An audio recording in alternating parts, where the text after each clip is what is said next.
Okay, good morning, everyone, and welcome to Dorado County Board of Supervisors meeting for Monday, September 24th. We will recess into closed session.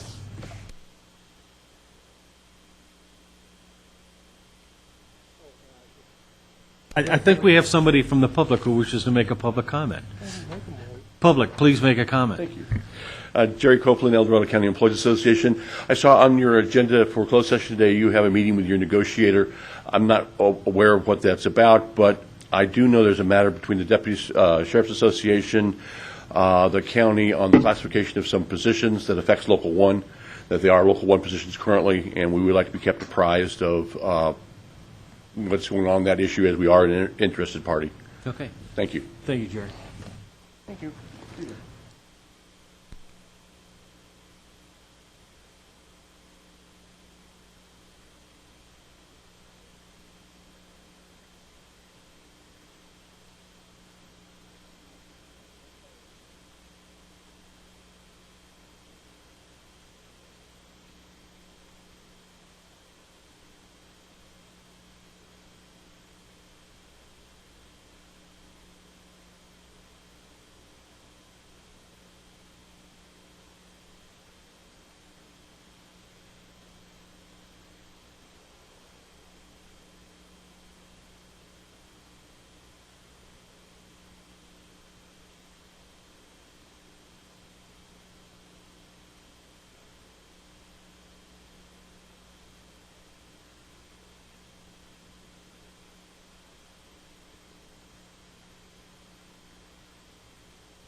Good morning, everyone, and welcome to the continuation of the Board of Supervisors for the County of El Dorado for Monday, September 24th. Supervisor Knight, could you lead us in the Pledge of Allegiance?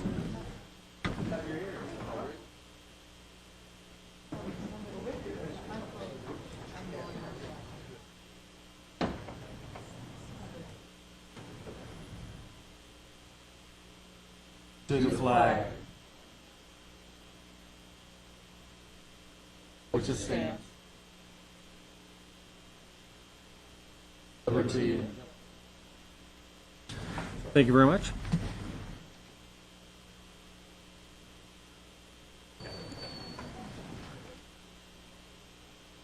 And we're reconvening out of closed session. Is there anything to report out of closed session?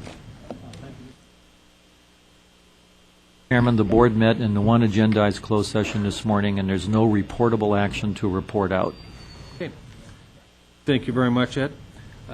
Madam Clerk, item number 2.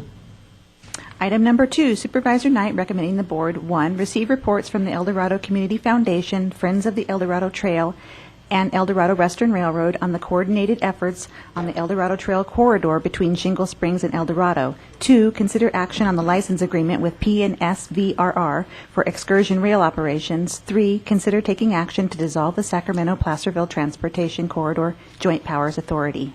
Okay, thank you, Madam Clerk. First item on the agenda will be a report from the El Dorado Community Foundation. Yes, sir.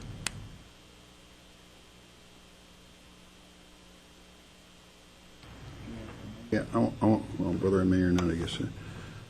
I have been involved with this corridor since its inception, at least for the purposes of the County of El Dorado being involved with the corridor. And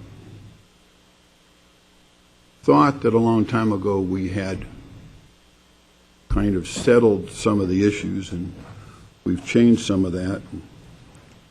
Because of my feelings on this matter, I wrote over the weekend a memo that I want to read at this time.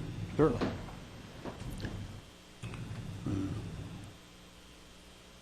This board has lost sight of the potential for use of a valuable asset, and I'm having copies made, brought out.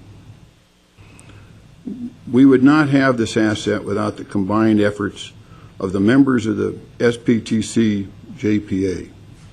That's a Southern Pacific Transportation Corridor Joint Powers Authority. We alone did not have the wherewithal to make the purchase price demanded by Southern Pacific. We alone would not have been able to create the connectivity to other trackage and corridors that are available with the protection of the corridor we have with the JPA.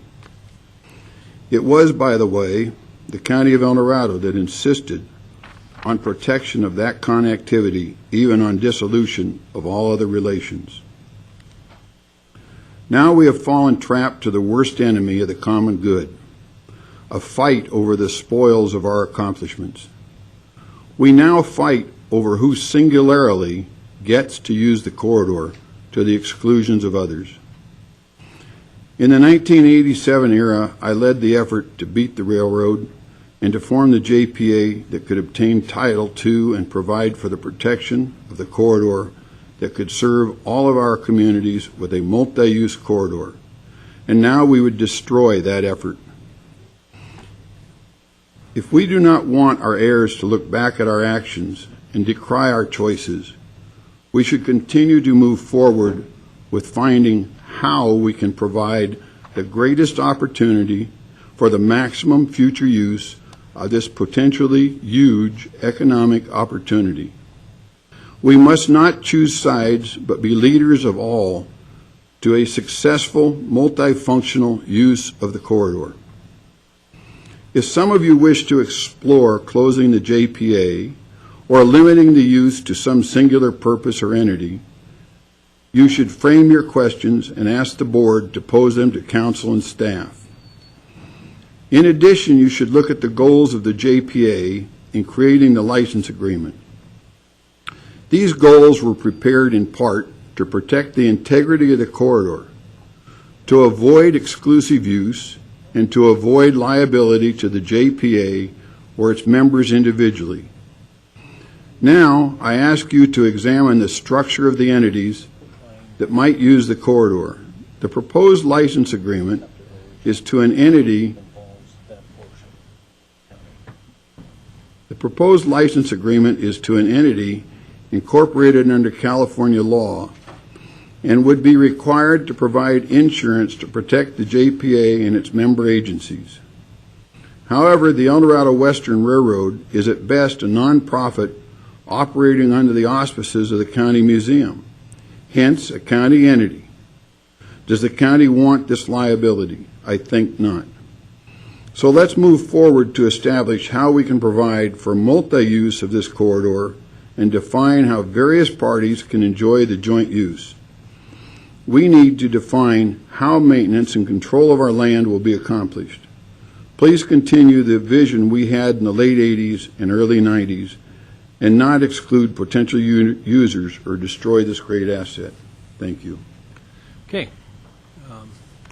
Moving on, Bill Robe.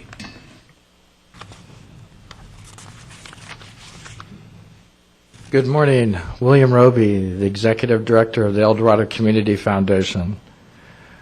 I'm here this morning to talk about a meeting that I attended, I think it was about a month and a half ago, with the Friends of Dorado Trail and Dorado Western. The meeting purpose for me was one of discovery, focusing on the Shingle plan, a rail trail corridor from Missouri Flat Road to Shingle Springs.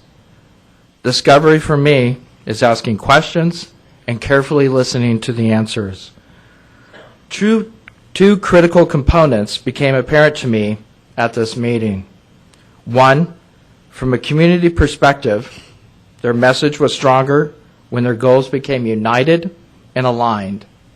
Two, a united message, working in collaboration with each other, would attract funding opportunities that could benefit both organizations and the communities of Dorado County. Both of these organizations are homegrown. They represent the finest of who we are as a community. Volunteer run, they fuel their dreams and passions from their hearts and oftentimes from their individual pocketbooks. Together, Dorado Western and Friends of Dorado Trail have shown the capacity and capability to work together collaboratively to create an experience that is truly Dorado County born. The purpose that I became involved in sitting down with these two groups was to reach consensus on something the Board of Supervisors passed in March of 2011, if I'm correct. And I'm very proud that we were able to do that. The two groups have since started to work collaboratively. The next process will be to raise the funding to extend the Path 1 bike path from Missouri Flat to Shingle Springs and upgrading the whole corridor, which is going to cost about $3 million. When you look at that, that seems like a very high mark to reach, but because of the collaborative nature of the rail and trail, there are multiple opportunities in the funding world for this to occur, and the foundation has pledged to be a part of this process. Okay, thank you, Bill. Any questions for Bill? Bill, I'm sorry. In your letter that's part of the board packet that was dated Wednesday, August 8th, you indicate that you were aware about the train excursion group and that you were going to meet with them. Bill Anderson, I believe? Yes, I have done that. Okay.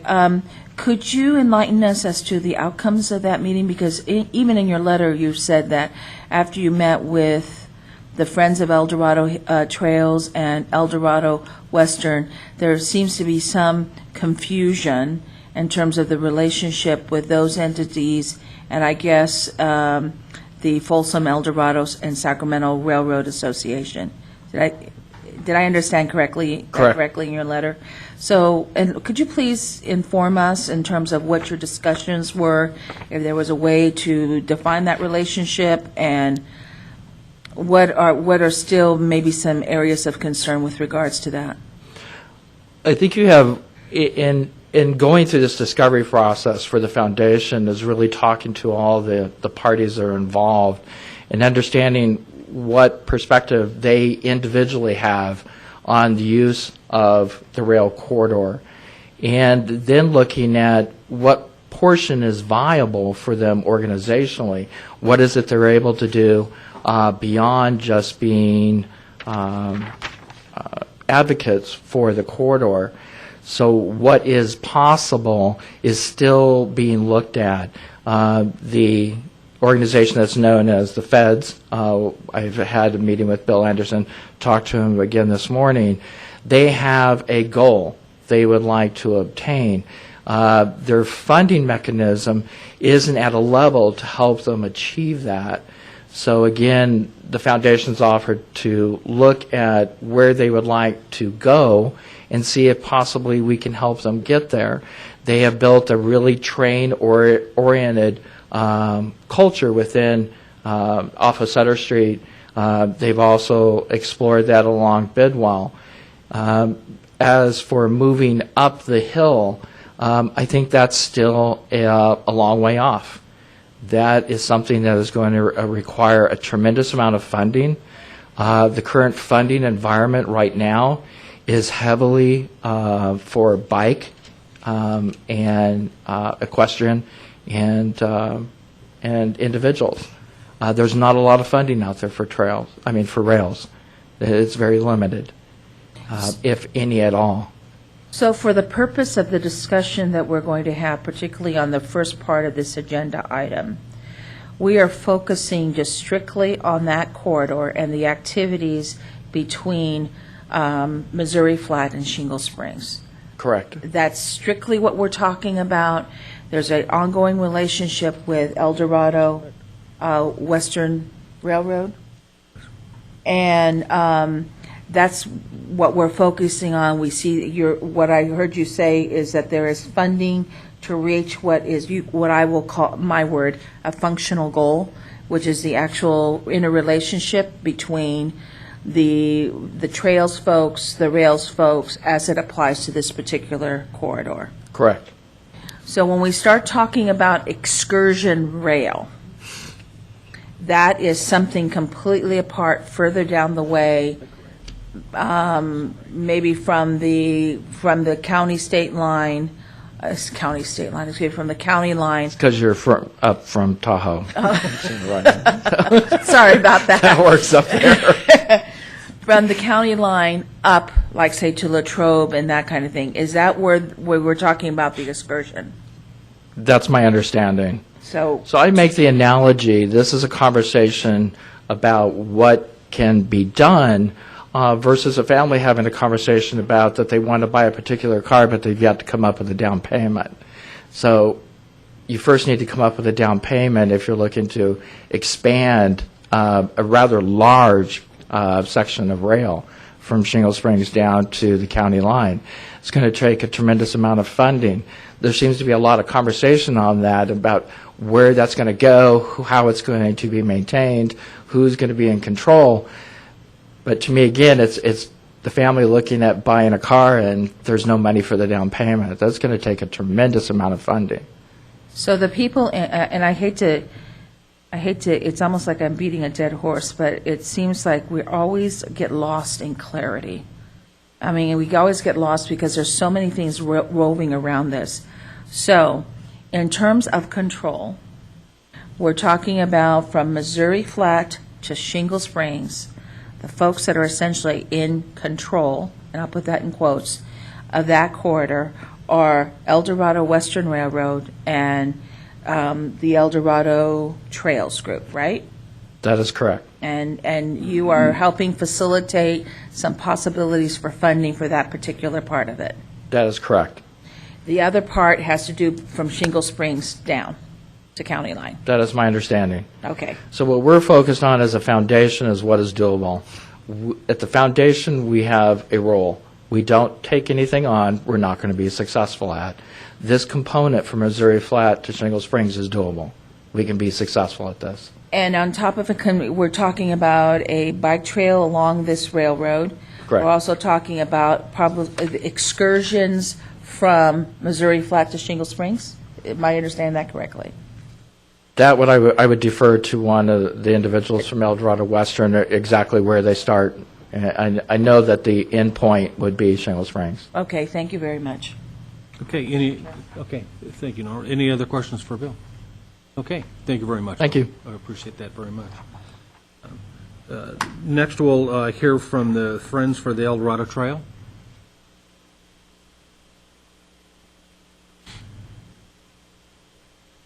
Good morning, Supervisors. John, you had asked me to, Jackie, no? Prepare a list of the things that we've been doing in the last 6 months. And so I'd like to share those things with you. We've been researching how other trails have been gaining funding and what we can do to help that. We called Friends of the Folsom Parkway and UC Davis, who do trail counts down the hill, and talked to them about the National Bicycle and Pedestrian Documentation Program that they've been participating in. So we participated in that back in May, and we're in our round of second counts in the middle of it right now. And so we've been doing those to help with grants and also with planning. We've taken it a little bit further than just counting the bicycles and pedestrians. We have an equestrian community we need to address. We also have a different kind of user set on our trail, and so, we've been counting the dogs and the strollers and all those sorts of things, because if you look at the trail counts from Folsom, they have 80% bicyclists. The American River Parkway is about 60% cyclists, but here we're about 25% cyclists. And we have a lot more strollers, we have a lot more dogs, we have a lot more things going on our trail as a community than they do down there. So, we're tracking all that, so as we move down the corridor, we can better plan for all of these uses. We are just putting the finishing touches on a GPS project we've been working on. We have GPS all the El Dorado Trail from Folsom to Camino that people can now send us an email. We can send them a downloadable track into their GPS. People can find things. People have had problems, complaining about we can't find it, we can't this. So we've also done that with the Pony Express Trail from the Brockless Bridge to the Visitor Center in Myers. That by next week that will be finished, also available. We're developing cooperative fundraising efforts with El Dorado Western to promote both the trail and the train. We're kicking that partnership off with supporting IMBA's Take a Kid Mountain Biking Day on October 6th. I believe you guys approved that proclamation last week, and we're really excited and working together with that to bring the community together. We have a couple of programs we're also excited about. We're working with a Trips for Kids program. I don't know if you've heard of Trips for Kids, but they promote getting kids out, and we were contacted about some bikes that weren't being used down in Sacramento, and, were we interested? And we said, yeah, we're interested. So we're working with Big Brothers and Big Sisters, along with the Placerville Bike Shop, in developing a program targeted at childhood obesity and getting kids out on the trail. Another program we have going is a student ambassador program. We've had a lot of students who want to help with the trail. What can we do to help with the trail? And so we have a couple of gals working to, they could probably talk more about that, but basically have, student representation from each of the schools who want to be involved in bringing that student body that, we have the cross-country teams and all sorts of kids who get out there who are asking us, what can we do? And so they're working on developing that. And lastly is a walking and riding interpretive tour. We're going to focus first on the first 2 miles from Missouri Flat to the train park. And we've had Mike Nega from the Folsom Lake College out there with us, kind of identifying really neat things out there. And we'll have the historical aspects working with El Dorado Western. And we've come up with a way to do that, fairly cheaply, with, putting numbers at each location, and then we'll make a brochure and also have, an online thing where, people can look at the numbers and you can look them up really online to read all about them. So we think that's a fun project. Other things we've been doing, we've been participating and helping in many events. We assisted the Pony Express Association on National Trails Day and bringing awareness about the Brockless Bridge. We manned a rest water stack station for events on the trail for Herbert Green School's fundraiser for Science Camp, for the Hangtown Cranker Classic and the Gold Rush Fun Run. We also sponsored Blue Oak School's Bike-a-thon and May is Bike Month. We've had tents at the farmers markets and over at the colleges, just telling everybody about the trail. We're still amazed everyone doesn't know about our little trail we're so excited about, but constantly educating people and encouraging them to get out there. We continue to identify and connect with the user groups that are out there on the corridor. In the last 6 months, we've discovered that the Montessori school along the corridor has a geocaching program. And so the science teacher out there has the kids place the geocaches, and he gets really excited. He said, because I get the kids to exercise, and they don't even realize it, because they're just chasing cache to cache to cache. So that's kind of fun stuff out there, as well as a meetup group that has organized and holds weekly runs out on the corridor. We volunteered with Fat Tracks in the Imbos Trail Building School in Georgetown, building our connections, community, and favors between groups as we get to be able to move forward. You know, we have a natural trail that we'd like to improve in places, and we're going to need to move away from the tracks in places, and building these connections with these groups who build trails in Auburn and Folsom is going to be very helpful for us. Gallersburg has helped with the initial 2 miles, and we've identified other organizations like the CCC and AmeriCorps that can also be of help for a good initial cleanup of the corridor, a lot of downed things that need to be cleaned up to make it both attractive for Eldorado Western's tours and for us as trail users. We've been working on a maintenance agreement with the county to assist with the county maintenance of the corridor. We also assist the county in ways sometimes they don't realize. We get emails in, you know, people looking, we want to have an event, we're able to direct them. We recently got an email from the Camino Fire Department. We have a problem with the bollards, who do we talk to? You know, we're able to facilitate directing those people where they need to go, as well as attending the oversight and the Trail Advisory Committee. Do you have any questions for me? Okay, any questions for Jackie? Oh, go ahead, Nora. Just clarifying, okay? Yep. Okay, so when you refer to the corridor, what are you talking about? We're focusing just on the 8 miles. You know, we haven't been able to get anywhere focusing on 25 miles in 2 years. We're singularly focusing on this section. Let's get it done. Let's work cooperatively. Let's do it. So that's Missouri Flat to Shingle Springs? Yes, ma'am. That's what you're talking about? That's what you're talking about, cleaning up the corridor? That's what you're talking about? That's what your focus is? Yes, ma'am. When you okay, that's the corridor that you're focusing. I'm glad you identified that for clarity. When you start talking about the Eldorado County, when you start talking about the Eldorado Trail, what is your definition of the trail? My definition of the trail is we have 9 miles of Class 1 from Camino to Diamond Springs, and we have 25 miles of natural trail from Missouri Flat Road to the county line. So, you know, Shingle down has been such a point of contention that we've said, you know, we have trail priority. We'll just leave the natural trail there. Let us use that, and we'll focus up on the upper portion. Okay, and in previous testimony, just to make sure, let's talk about that other part from Shingle Springs. I'll make sure I'll say county line, not Okay. state line. State line's a little far away. From Shingle Springs to the county line is strictly focusing on maintenance of those natural trails, and that is when you're talking about the maintenance agreement with Eldorado County with respect to that? Eldorado County has kind of asked us to back off and wait for decisions from you, but yes, we would like to, that's what we'd like to do, is maintain our ability to use that entire corridor down there in the trails. As part of the trail system. Yes, ma'am. There is a, you know, the first part of this agenda item is, for the most part, a no-brainer. And then as you move down the agenda item, it gets a little bit more and more contentious. I know that you've been working on this for a long time. Given the work that you have done over the last several months, working with, of course, Eldorado Trails as well as Eldorado Western Railroad, and perhaps with the feds, I think that is. if you have. Where do you see this going? Where do I see this going? Well, I see us, things that we've discovered is when Folsom comes up, Eldorado Western lose 50% of their ticket sales. And the one thing that has been omitted from everybody's business plan, which is usually in every single business plan, is competition and how that affects what's going on.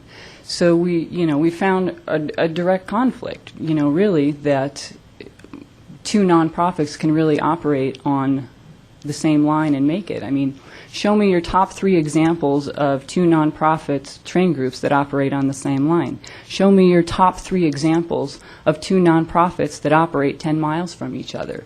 When you do your research and you realize there's a limited number of riders, can you really make both work? I haven't been able to find any that do that. And so if we're going to move forward, let's move forward in reality and what we can make happen. And we support Eldorado Western, our local group. Okay, so the what you see for the future, so as we, let us assume, we're going to make some assumptions, that a money tree is planted that generates a lot of money for us to go from Shingle Springs over down to the county line.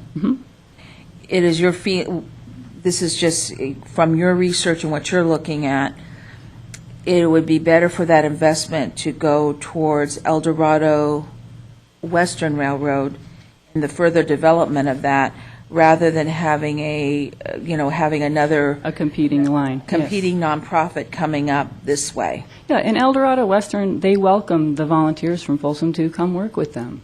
But sometimes there's too many engines and not enough Indians, and it hasn't worked yet, and we need to go with a plan that works. I appreciate your honesty, and thank you very much for your testimony. Okay, any other questions for Jackie? Okay, thank you very Jackie.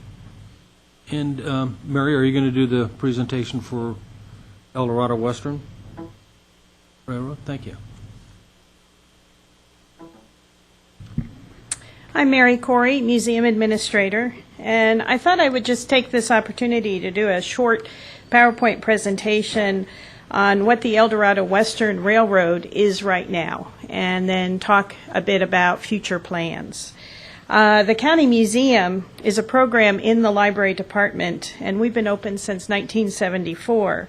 I manage approximately 100 volunteers who provide the day-to-day staffing of the County Museum and its programs. These 100 volunteers are roughly equally divided between 3 areas: docents at the County Museum, which is next to the fairgrounds, research and archive volunteers, and then the Eldorado Western Railroad volunteers. Eldorado Western Railroad started regular operations in June of last year. Volunteers operate these A cars every Sunday, providing entertaining and educational experiences for hundreds of people. In 2009, the Board of Supervisors approved a plan to build the historical railroad park in the town of El Dorado, adjacent to the Southern Pacific Tracks, in this area of the original El Dorado Depot. This is an architect's rendering of what the railroad park will look like, we hope. We have returned to our original plan of building over time in phases as funds, volunteers, and materials become available. The Living History Program, the Eldorado Western Railroad, is part of this, the railroad park.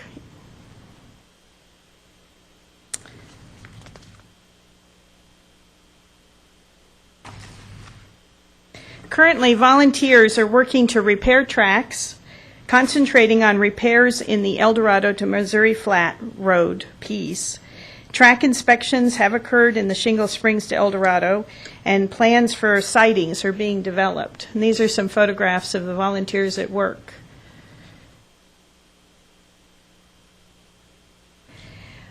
The Historical Museum Commission, the museum staff and volunteers have been committed to preserving and interpreting El Dorado County's railroading legacy for many, many years.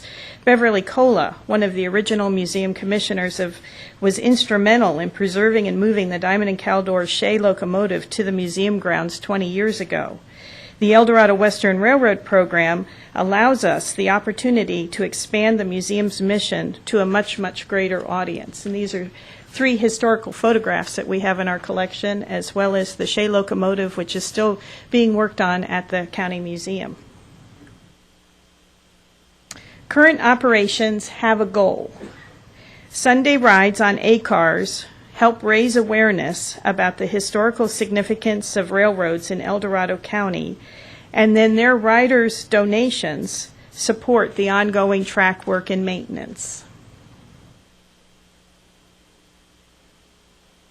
The goal of the El Dorado Western Railroad is to eventually be operating a train, locomotive, passenger car, flat car, gondola kind of thing, and caboose on these tracks between Shingle Springs and Missouri Flat Road.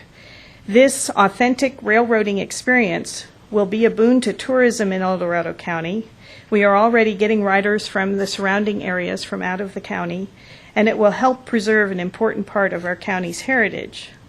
We are working with other groups, as Jackie just indicated, on programs. We are planning development of facilities, and we're really interested in working with groups to bring these historic and significant assets to the public.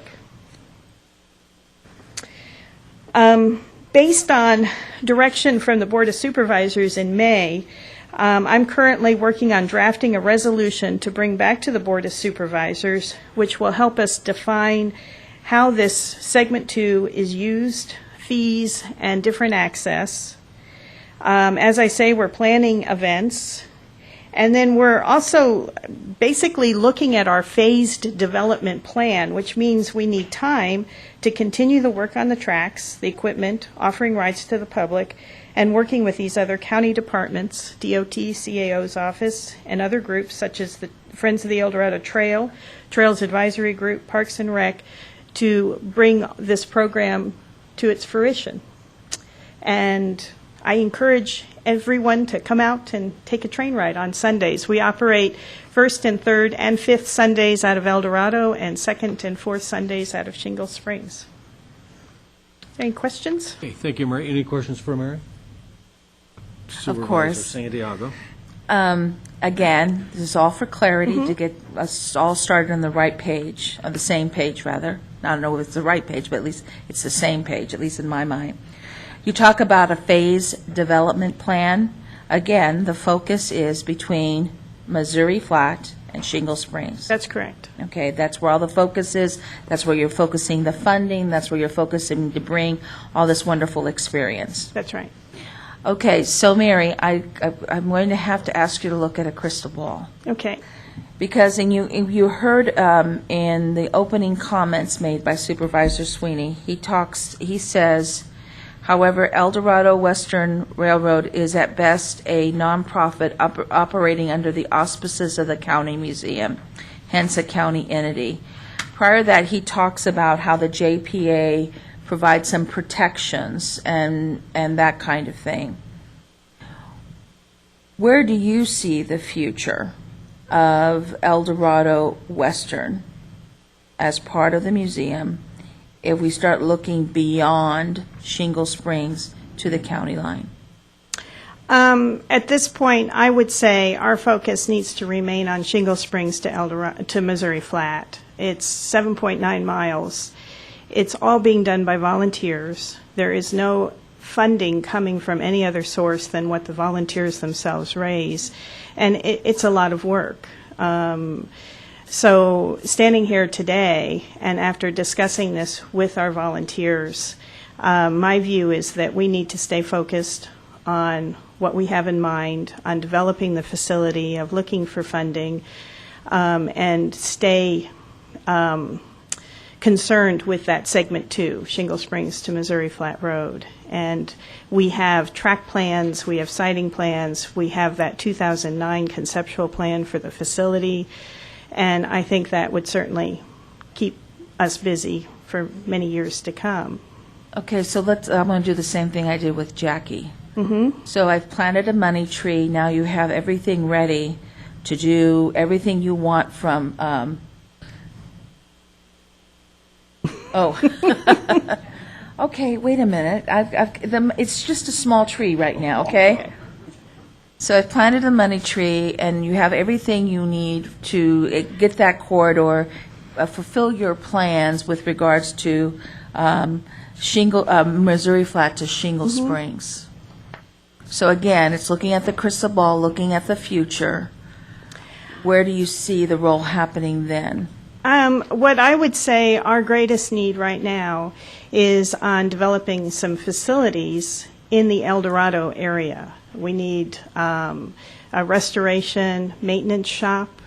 We need to focus on the equipment that currently needs restored, and we need to continue to bring the track up so it can be certified by the FRA.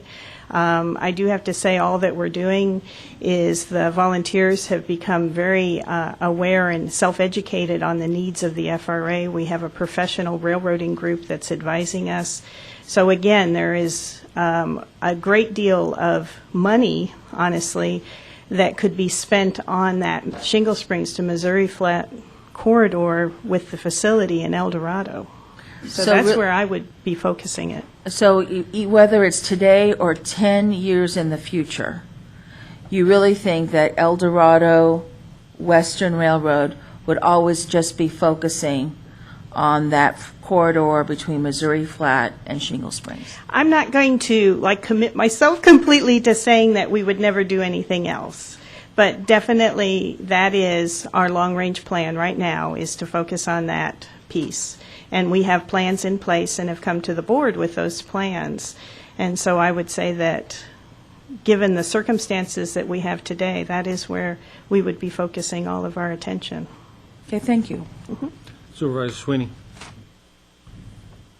Mary, explain for me, so I haven't forgotten, the structure and the relationship of El Dorado Western Railroad to the museum. It's just a volunteer organization under the museum. Right, and there is a group called the El Dorado Western Railway Foundation, which is a nonprofit board, an organization with a board of directors and an associate membership that was established back in the mid-1990s to bring a living history program to light, and they are a major fundraising organization, also provide technical and professional advice, and the associate membership is a vehicle for allowing people to join this and help support it and have those funds go directly to this project. But for now, the operations on the rail is covered under our policy of insuring volunteers under our workers' comp. That's my understanding. And since it's under the museum, it's under the county's liability insurance. That's my understanding, yes. I just didn't want to say something that I wasn't right about. Thank you. And I'm very supportive and appreciative of what's been done and what's going to be done with this organization. And it's through the board's support and your support that we've gotten to this point. It's actually very exciting to be up here talking about a program that is ongoing instead of just discussing what we'd like to do. Okay. Any other questions for Mary? Thank you very much, Mary. Thank you. Item 1 under this was to receive a report of how El Dorado Community Foundation was working with the Friends of the El Dorado Trail and El Dorado Western on this segment from Shingle Springs to Missouri Flat, and the progress and how they're cooperating jointly and bringing this together. Does anybody from the public wish to make any comments on this? You know you don't need to raise your... Then you need to come to the... excuse me. You need to come to the podium. You know you don't need to raise your hand. Sure, a lot of people here will have a lot to say. Excuse me, sir. My name is Ray Retallack, and I've been working with the railroad for about 5 years and done every piece of work in repair that you can mention, from taking out ties to replacing ties, cleaning drains, taking out 3-foot trees that fallen on our right-of-way. And I'm 88 years old, and I'm proud to say I only have one life to give to the railroad. What I'd like to bring out is they talk about a Class 1 trail. How do they plan on going through the cut with a Class 1 trail and still preserve the rail? There's only about that much room on the side of the track where a car can barely get through. And I'm thinking, if you want to make a Class 1 trail through there, you're going to spend millions and millions of dollars because it's the hardest rock I know of in certain areas of it. And in order to make a Class 1 trail, you're going to have to take that rock out. And not only on one side, I think you're going to have to take it out on both. And you're talking millions and millions and millions of dollars. That's all I have to say right now. Thank you, Rick.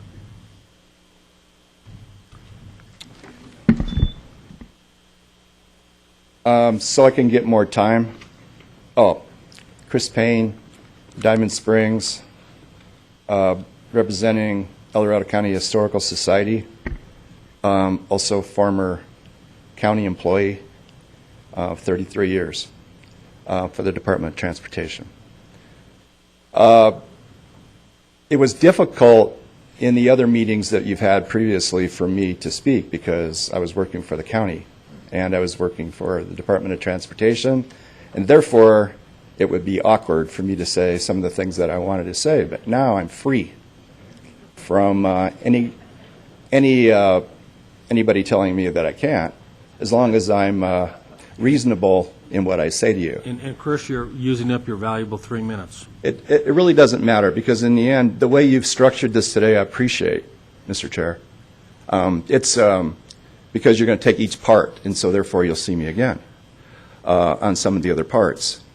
The point and the questions of Supervisor Santiago, I think, are pertinent in that the clarity that needs to be made here, it's very necessary.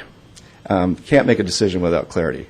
I miss advising the board because certainly I would have told you a lot of things that has happened up to this point, which, you know, my opinion may not have helped, but at least I would have been able to make you an opinion, and then you could have chosen whether it was worthy of your decision making or not. But I think we understand that there's a relationship now with the El Dorado Western Railroad and Friends of El Dorado Trail that is great, and I appreciate it. I mean, we're at that point now where there's clarity. Jackie's brought that forward today. Bill Robe's talked about it, and then Mary Corey has finished up and talked about it, and so therefore that's a big plus. And we're speaking about that section between Shingle Springs and Missouri Flat. I can understand that. I think we got clarity on that. But as former staff in the late 80s and early 90s for the county, and this was my project, the corridor, I do have a lot to offer, which I've made available to some of you. Whether you've taken it up or not, that's another story. But the point is that I wanted everybody to understand that I believe there is a place, and we'll talk about it later, for the structure that we have. There is some confusion in the structure we have, but a lot of it has already been really clarified. So it's a positive statement. I'm being upfront about it. This is what I'll be talking about later in some of the other items. But I think that given the amount of time that I have and the constraint that I have, there's a lot that I would say that I can't say to you right now. But by questions, I could respond if you have a question, and I'm here for that purpose. Thanks. Thank you, Chris. Okay. Anybody else wishing to? Yes, I will. I'm Lendell Price, and I am a member of the El Dorado County Trails Advisory Committee, but I'm speaking on my own behalf. I very much appreciate the volunteers and that groups are working together, and Bill Robe facilitating that. I think there's been a fundamental problem in the way the county has approached this, going back to the Shingle plan and prior to that, in that the county has treated it very much like a private property dispute among various parties or special interest groups, and has lost sight of the fact that it's public property and that there's a much broader public interest in how it's handled. And one example is the county's lack of use of the committees it's established. You have a Trails Advisory Committee. At the time of the Shingle Plan, although it's a 7-member committee, you'd failed to fill vacancies. It was a 3-member committee at that point, and it was really not involved except to have that plan presented as a fait accompli, as a finished plan. And in terms of what was presented today, the Trails Advisory Committee, the SPTC Oversight Committee, and the Parks and Recreation Commission have not seen this. So I'm wondering, why do you have those committees? There have also been weaknesses, and I think it's in spite of good efforts on the part of staff, but with all of the turnover in terms of which staff have responsibilities, there have been major weaknesses in people signing up to get notices of Trails Advisory Committee meetings. They could sign up on the county website, but they never got the notices. So I'm real concerned about the public process and how that's handled. And certainly we want the groups with special interests who want to get out there and volunteer to participate, but we need to include a broader public. Thank you. Lindell, anybody else wishing to speak? Hi, Sue Taylor. I'm just kind of curious. I'm a building designer, and I like to look over. To me, this has never been that complicated. You look at the map, you look at the land, and you make it work. You put a plan together, but there's obviously a lot of political wrangling going on that we don't really understand why this is such a big deal. But I'm curious, and it's nice to see some collaboration. There's probably going to be some logistics that was stated about getting the bike trail in along with the train in that section. But what happens when you get to Missouri Flat? Because you're about to put a huge intersection right there where the trail would have gone across the road. You're going to have to go along an area that has no sidewalk area into this big intersection, back and then back. The intersection's actually taking out where the bike trail parking lot is right now. And you have these people working together talking about this great line, but you've severed it at Ray Lawyer. You've annihilated it through Placerville. You put a multi-million-dollar pedestrian bridge on top of it at Bidford. How are we retaining any of this for anything logically? And how's that going to work to ride bikes or any of it from, I understand the train, they're using it more as a museum exhibit, but I hear a lot of talk about this great bike trail, but we've done everything we can in this county to obliterate that. So anyway, that's just my curiosity. Thank you. Hey, anybody else wishing to speak to this item?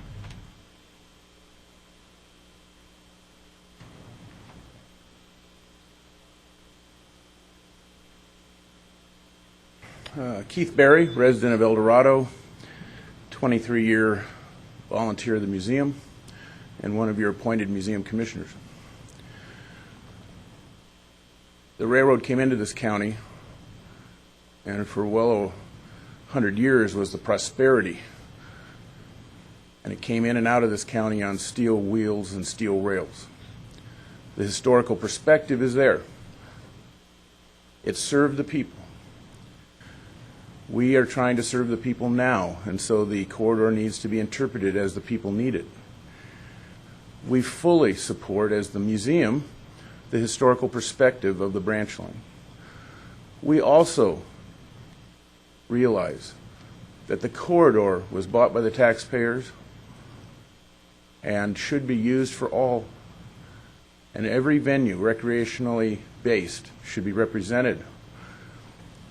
And we're here to help do that. As your museum volunteers, I remember Supervisor Sweeney telling me that there are projects best done by the government when individuals cannot achieve them individually and in small groups.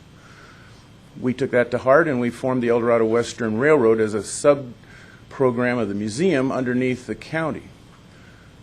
You are the governing board of the Eldorado Western Railroad. You express that through your management of the county administrator, assistant administrator, CEO, and the librarian, who is Mary Corey's department head. You are the Eldorado Western Railroad. Not you individually, but you, the county. You're the newest county railroad in California, and only the second that I know of. And you are the only county operating a year-round rail program for the benefit of the entire community and any visitors to the community from around the world. It is your railroad. We are doing it without funding. You asked us to prove we could do it, and we have. We have operated for 15 months every Sunday. We have operated under these tenets. The community is best served by reliable, predictable, and a steadfast schedule of operation. If it's Sunday afternoon in El Dorado County, the trains are running. We ran in the summer, 110 degrees, people came out and rode, and we took them. We went into the fall. It was beautiful. We went in the rain showers, and the best day was in the snow showers. We rode capacity, and people loved it. We are here to serve. We are here to provide you our service in a program in Section 2, collaboratively with Trails. You have to sort out the rest of the development of this corridor. The El Dorado Western Railroad is just one piece, but it is your piece. Thank you. Thank you, Keith.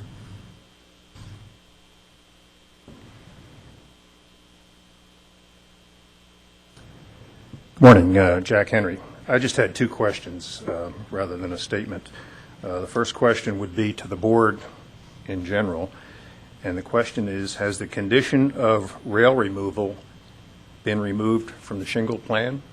Is that a yes or a no? Yes, I'm only answering for myself, yes. Okay. Second question is directed specifically at you, Mr. Knight.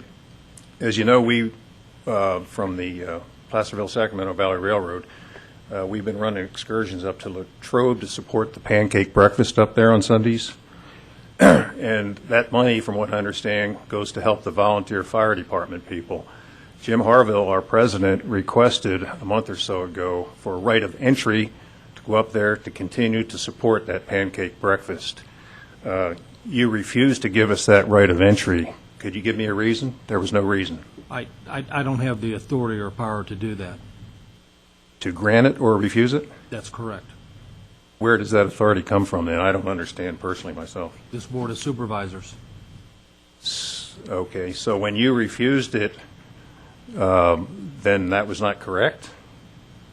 I was contacted by staff, and I gave staff my opinion. Oh, okay. So if we ask the whole... And this is not the point of our number one item here. I understand that. So... Okay. Anybody else wishing to speak to our item 1 under item 2, section 1?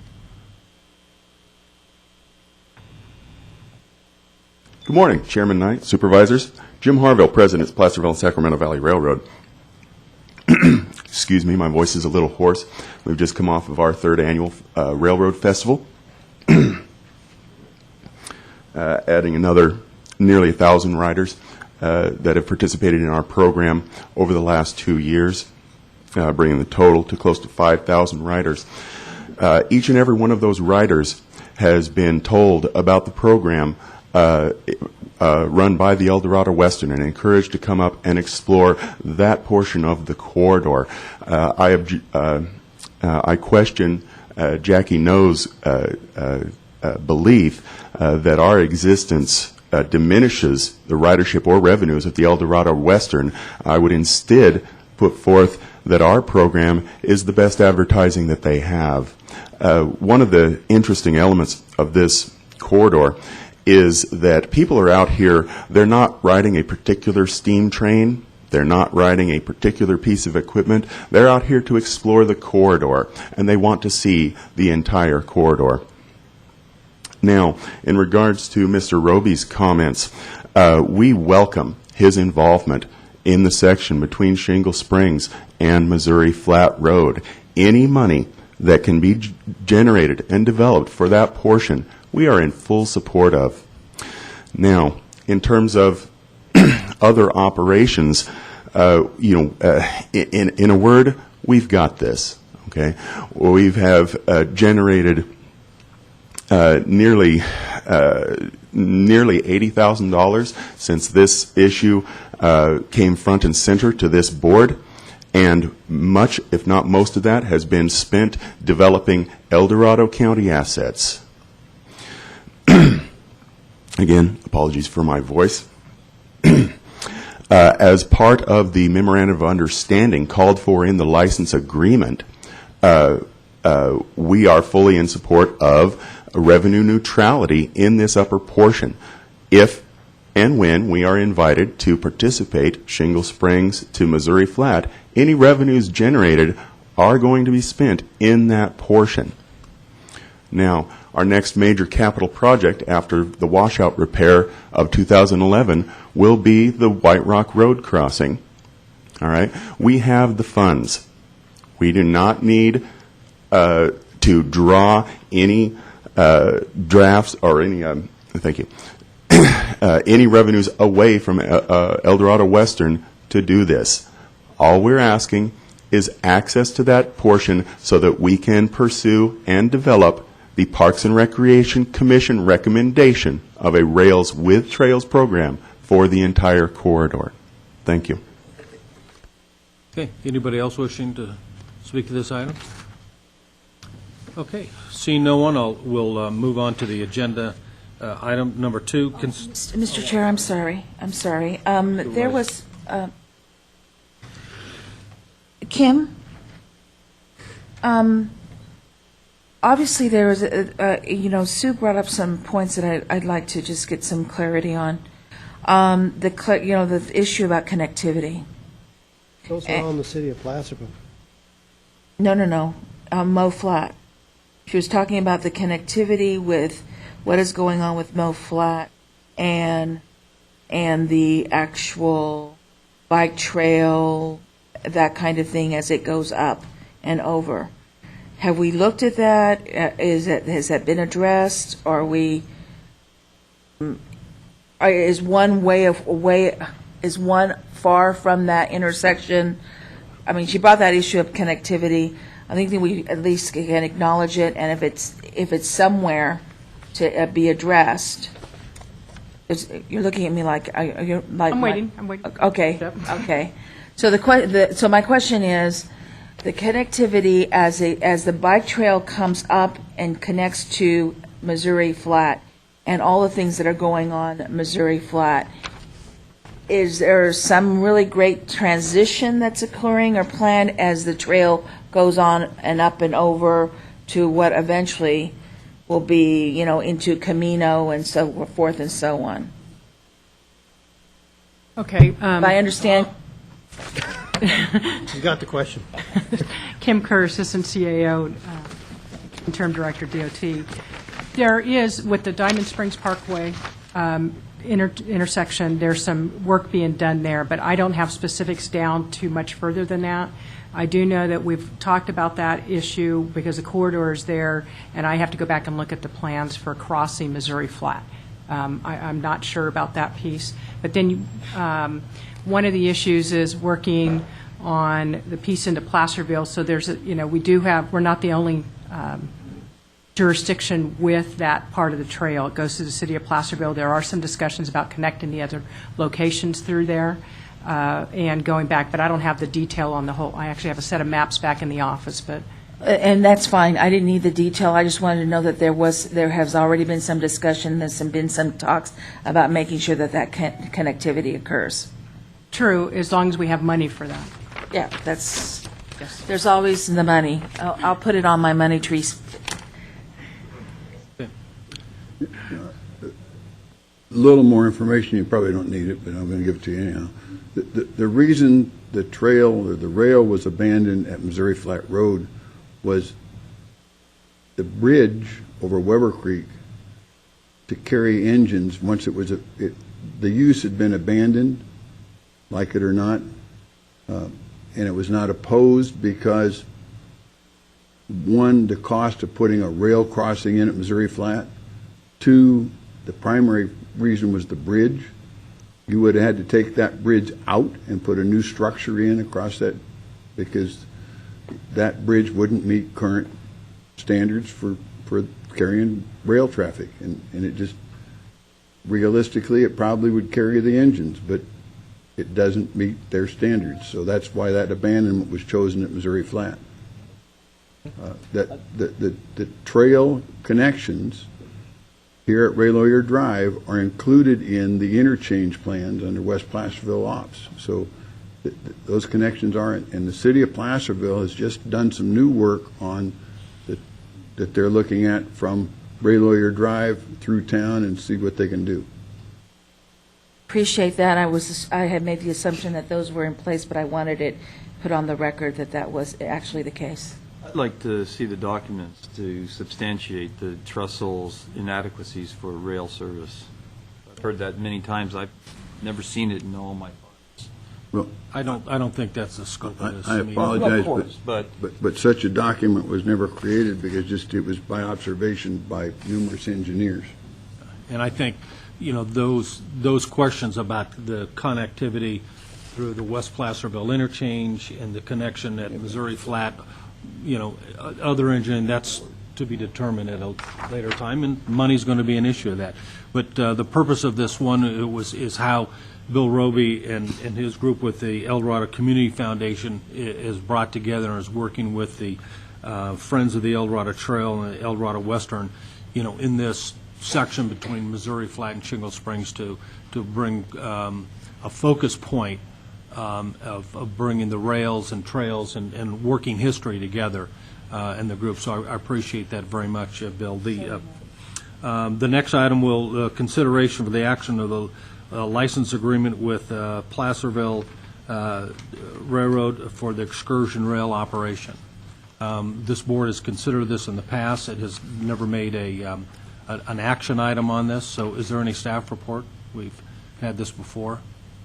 I don't believe so. No. Okay. Then I'll open up the public. Anybody from the public? Chris, the next time you raise your hand, I'm going to send you out of the room. Anybody from the public wishing to make a comment on this action item, to either approve or action on this item? Chris Payne, Diamond Springs, president of the Dorado County Historical Society. It's confusing to be talking about some of the things that we've had today related to Dorado Western, which is in essence an entity under the county.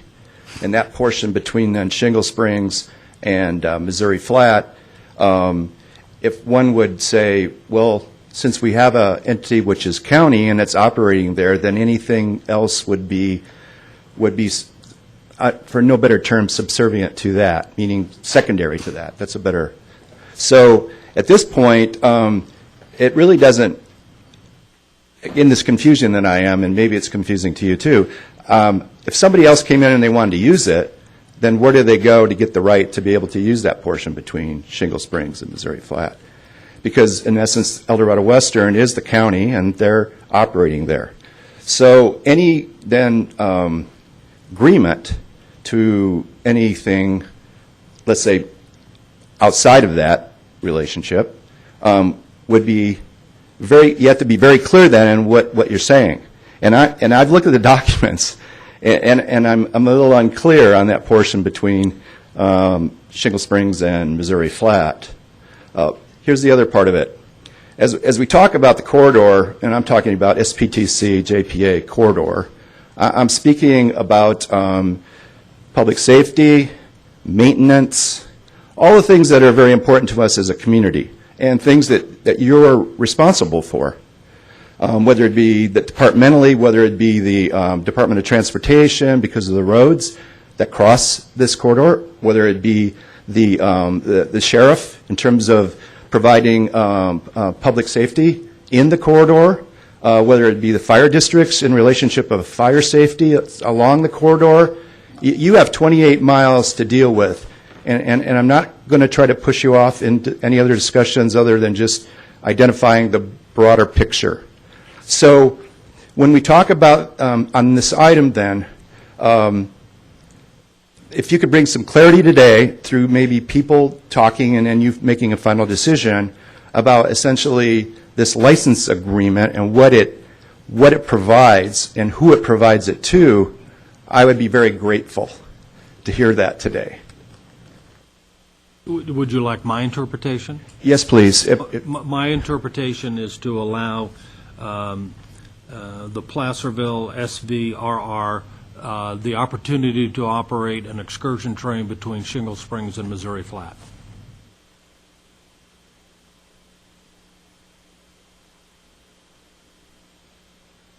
Thank you very much for your, no, I appreciate it, for your comment. Thank you very much.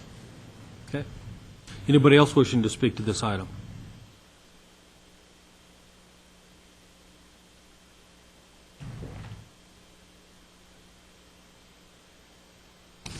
So are we talking about item number 2 then? on this? Your name for the record, Sue please. Taylor. We're talking about item number 2? That's correct. And this is, I'm sorry, I didn't read the agreement, which I guess I should have before I came. So the agreement is to put this group on the same line as the Western Railway group As I said, that's my interpretation. of what this plan says. That's correct. So is that just to cause contention between these two groups? That doesn't make any sense. You know, it's really sad that you can't work with, let the one have the one area and Western Railway have the other and work with collaboration with each other. And this contention that you're creating is really sad. And since I'm up here, no matter what this board says, that line from Missouri Flat, I can graphically tell you what's happened to it and how difficult it's going to be to bring it back. It's like Jack said, it's been abandoned. And in that abandonment, it has been disrupted by elevation and all different types of topography. I actually drew out what's going to happen at that interchange or intersection at the bypass in Missouri Flat. It's not going to be fun trying to get from Missouri Flat across the road. They're not even going to be across from each other anymore. The bypass actually cuts into the right-of-way on part of that. And when you get to Ray Lawyer Drive right now, you have about a 10-foot elevation change. We need to stick to this agreement, please.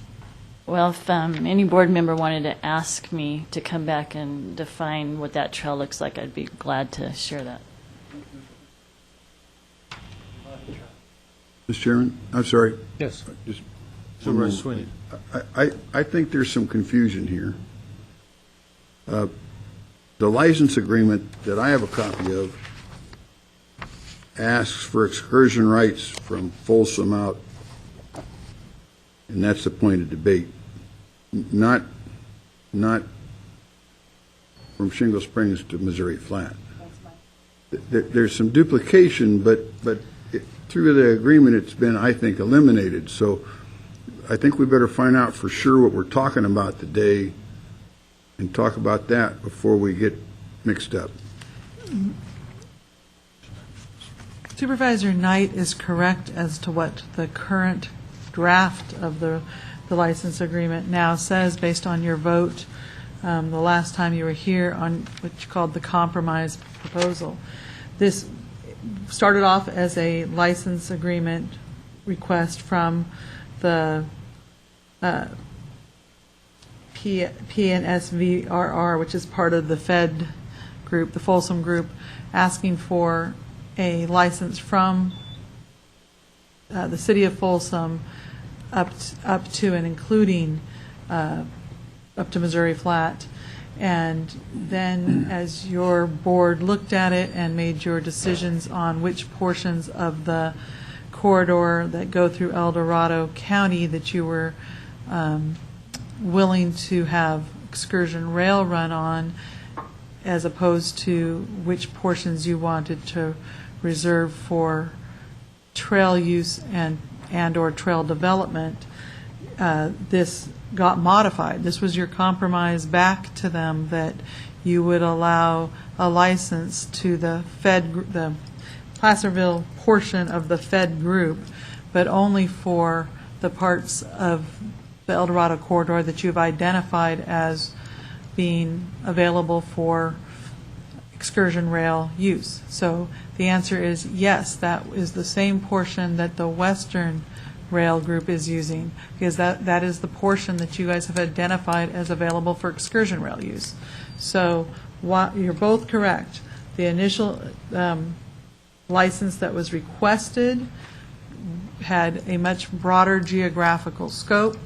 At your last hearings, you narrowed that scope, and so the one that is before you now does identify a much more limited area where they could operate, and the more limited area they could operate is indeed the same area that the other excursion rail operators could operate, because that's the only area you've identified for excursion rail operations in the near future period. Excuse me, then maybe I have the wrong document in my agenda item, and there's no staff report, so I can't, I don't know how it got this way. I don't know for sure what it means, but the document that I have, which is the second item on this system. The one I have. Let me finish what I was going to say, please. And you want a number? I've got 12-1184B as in boy. That's the one I'm looking at as well. Okay, let me refer you to page 4 of that document, section 2.18. Since the audience probably doesn't have this, I'm going to read it because it says, the portion of the licensed property situated between milepost 137 South Shingle Road, Shingle Springs, and milepost 144.9 Missouri Flat Road, Diamond Springs, is subject to the prior rights of the El Dorado Western Railway. The rights granted to Placerville Sacramento Railroad hereunder for such portions are subject to and conditioned upon a written agreement between PSVRR and EDWR governing the conduct and coordination of rail operations thereon. Yes. So it basically puts El Dorado Western in control of that portion. Yes. And if you look to, you're looking at the same one as I am looking at, because if you look to page 2 of the license of the agreement, 1.6 licensed property, you can note the changes that were made in accordance with your board's direction. Initially, it went from it had gone all the way from Folsom, milepost 16, all the way to 144. It now goes from Folsom to the El Dorado County line, and then stops, and then goes from Motherlode to Missouri Flat. So while initially it was going to cover, the license was to cover the entire area from Folsom up to Missouri Flat Road, and they were intending to run their operation actually just only out to Latrobe and only have maintenance activities outside of that area. When your board decided to draw your priority maps and you decided that the area from Shingle Springs to the county line was going to be priority for trails, not rails, you directed us to go back and revise this license. So this is the majority of this license is as it was originally presented by the applicant, the Fed Shara, the PSVRR portion of Fed Shara, to the JPA, but it was restricted down to only now cover the areas that are in Folsom, and Folsom has already agreed to this, as the JPA has already agreed to this. Some of it's actually in Sacramento County, too. Yeah, and then again, only then skip the portion from El Dorado County line up to Motherlode Drive, and then give them a license again from Motherlode Drive to Missouri Flat. And it's all it's in accordance with your previous direction to do so. I accede to your learned reading. Forgive me. But you know, what I was trying to say earlier, and this is a perfect example, and I hate to do this publicly, but I have to agree with Chris Payne. I think the first thing we have to do And I thought that our board did this 5 or 6 years ago, and I've got Karen looking for the document, but 5 or 6 years ago, and Rusty Dupre made the motion on what we wanted in the license agreement, so that's what set the standards. It was the protection for the county treasury, from liability and so on. It was the combined use. And in that document, it said that anyone using it had to have a trail priority. And I don't have it here. I didn't know this item was going to be on the agenda in this format. I thought we'd have some plans for what we were going to do. That's what I've asked for continually. And we instead of having an overall plan, we continue to do what Liddell talks about. We piecemeal fight. We want to tear it apart and, as I said, fight over the spoils of what we have, not over the continuous use and looking at the bigger picture of what we ought to do. What that document did that our board voted on 5 years ago or whatever was to set the parameters of how you'd use it. And we tore that up when this license agreement came back. And we're not, it's like we want to build the roof in one place and the foundation in another, and maybe someday we'll build some walls to connect them. And that can't happen, or we'll destroy this corridor to the extent that nobody will be able to use it. And if anybody's read all the documents, you know that if you take those rails up, there will be a war for the title. Our own title report says that. We're advised by the title insurance on this property not to endanger the title. They don't say that means don't take the rails up, but that's what they were referring to by not saying it. And we're not making an overall plan for how we're going to use it, an overall plan for the maintenance and security of the property, the well-being of people on it. We haven't said, my concern when we started with the El Dorado Western was it was kind of a schooling thing. They've now moved into the passenger business, which creates a different liability than we ever talked about before. And we need to seriously look at that. That's why I thought they were going to partner with the Placerville and Sacramento Railroad to come under that umbrella insurance policy, and I thought it was a pretty good plan. And that's, in our haste to bifurcate what we own, I think we're creating liability for the county that we don't want. I think we need the better and bigger master plan of how we're going to work on this. And I think Liddell is right. Instead of keep bringing this back piecemeal, we need to talk about that. I will say I think Western Placerville can continue its use while we're making the plan. I would have thought Placerville-Sacramento Valley Railroad could continue its, at least out to Latrobe, until we get the bigger plan and know what we're going to do. In the meantime, we've got a product that nobody knows who can use what and when. I'll shut up now. Okay. Anybody else wish to speak to this item? Bill Bellis, El Dorado Western Railroad, Rail Trail Oversight Committee, and regular pest of the Board of Supervisors. It's our vision, basically, at El Dorado Western. We have absolutely no contention for PSVRR to have a license to run in the county. Common sense, crunching the numbers, would give them a license to run to Latrobe and leave us in charge of the rail park, in all fairness. It does impact, to say it doesn't impact your revenue would have to be wishful thinking, because if you have two railroads growing in the same area, they're both taking money out of it. Do the numbers, crunch the numbers, you know what's going to happen.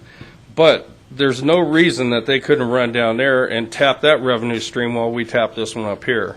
As far as the trails go, we fully support the trails, and we think that even though the track should stay, yes, they should have their trails. How we got to this point of throwing them in on top of us and letting them only run there, I don't know what happened there, but in all fairness, I don't think anybody really took the time to do the math or really ask us what we thought. And I could probably get Harville down here right now, and I could probably get Jackie down here right now, and they would tell you the same thing. We've all sat and talked about it. So maybe you guys need to listen to us. You know. Well, I'll say something. Well, no. You people can laugh. I sat specifically in a meeting with Western Placerville Railroad people. It's El Dorado Western. El Dorado Western, okay. The county's railroad, and I was told specifically, we do not want the feds running in the county at all, ever. It gets into our business. I was at the meeting. That's not exactly what we said. What we said is basically what I just said, is that doing the math, it won't work that way. I specifically asked that question. And that's and how it was I may have answered. checked out for a minute or two, and oftentimes that happens. But I specifically asked that question. Do you mind having them run from Folsom to Latrobe? And the answer was yes. It takes away from our business. We would never have said that. I think it was misunderstood, in all fairness. No, I didn't misunderstood my question at all. Because Oh, it was I'm always sorry. brought back to the point of what Bill Robe, the Western Placerville, and El Dorado Trail wanted was to work on the El Dorado, Missouri flat line. Period. That was it. We've always had the same Thank you. policy all the way through, so I don't, unless I really think it was misunderstood what we were saying. No, it wasn't misunderstood, because I can specifically remember saying, then you've got to get up in public and you've got to tell that story, because that's going to make all the difference in the world of how I vote, and I want to take a look at this. Anybody else wishing to speak to this item?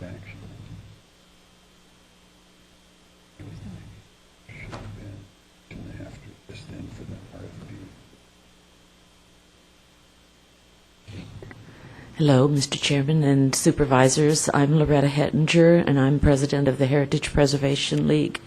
I spoke with you back in the winter, and I am speaking again for the same reason, to advocate for preservation of this 100-year-old historical treasure, the Placerville to Sacramento Railroad, the entire thing. From a world perspective, California's history is very short, 150 years. But I'm sure we all expect the U.S. and California to be around for many hundred more years. Not only this rail corridor, but also the actual rail was constructed within 50 years of California's birth. Don't you think that alone would make the entire rail worth saving for your grandchildren and great-grandchildren, and for the tourists from the world who are fascinated by the American West? And I'm as confused as anyone about the course of events of preserving and protecting this rail line. I am very encouraged by Mr. Roby's efforts at increasing communication and cooperation among all the various entities, and I would urge that that would continue. It does sound as though there has not been enough communication really to work out what is best for this corridor. So I would urge that you take an action today or in the future after more study to tend the entire line. It's clear to me that in the intervening time between last winter and now, that the rails and trails groups between Missouri Flat and Shingle Springs have really made giant strides. And I just don't want to see the area from the county line forward up the hill to be an orphan, which it appears that is the current case. So I would urge that you take advantage of every volunteer who wants to do something in this time of economic uncertainty in this area and the nation and the world, we need to cooperate. So I would ask that cooperation be the leader of the day. That corridor needs maintaining, and there's no money to do it coming from any governmental organization that I know of. Take advantage of all of these volunteers and get them talking to each other and reporting back to you. For the sake of our history, thank you. Thank you.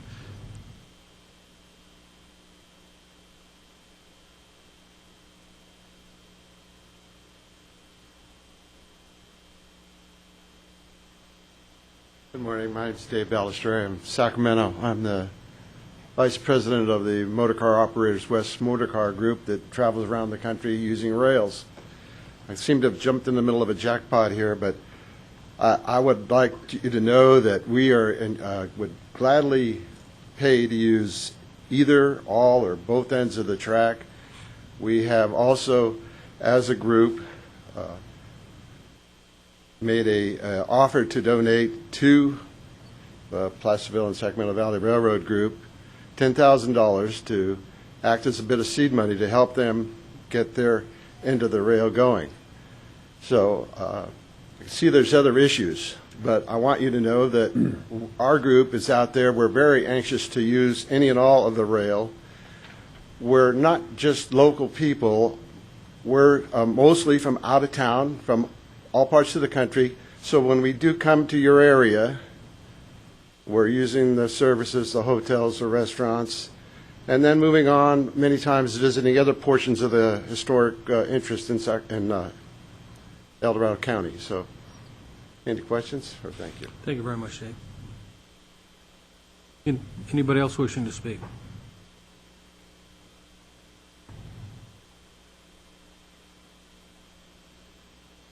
Mr. Chairman, members of the board, my name is John Hovey. I'm a resident of Shingle Springs and an adjacent property owner to the historic railroad. I too am confused by this item. It was my understanding this was to allow the Sacramento Placerville Valley Railroad to operate between Folsom up to Shingle Springs. I know in the past these people have done a lot of work on this. They've cleared weeds, they've removed fallen trees, they've repaired track and ties, and it would be a shame to abandon this railroad and not allow them to work on this railroad. I think that this whole line can draw a tremendous amount of excitement and public use. And if you doubt that, Friday, Union Pacific is sending their steam locomotive 844 from Sparks, Nevada, down to Sacramento. And I guarantee, I have watched this before, every crossing, every road will be packed with people. Highway 80 will be full of people following this locomotive down. There will be huge crowds down at the Railroad Museum to see this beautiful old engine. Now, if you take these tracks up, you're going to prevent such a historic train from ever running between Folsom and Placerville, which I think would draw a lot of people. So I encourage you to allow these people the use of that track and the ability to maintain it. Thank you. Thank you, John. Anybody else wishing to speak to this item?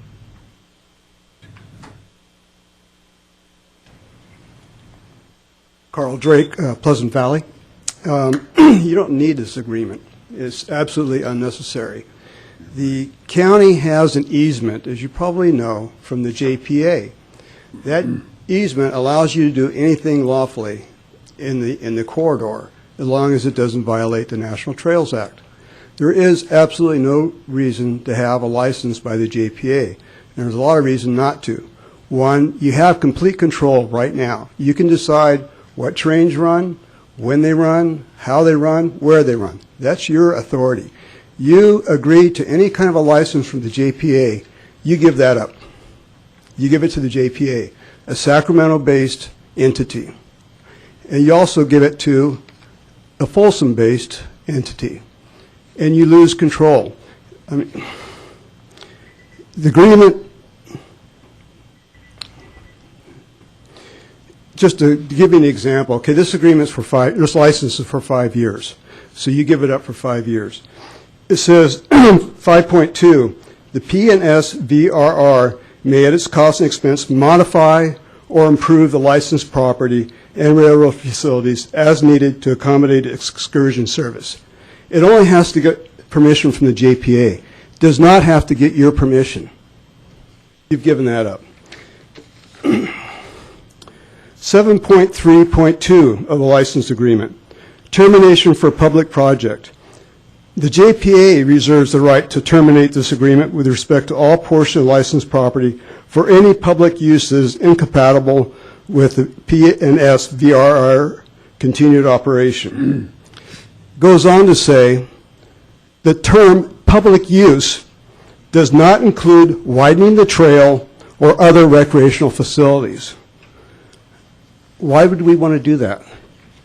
I don't understand. It also, and this gets on to the next agenda item, it gives the JPA an excuse to continue to suck $30,000 out of our coffers to maintain the bureaucracy. Thank you. Thank you, Carl. Anybody else wishing to speak to this item?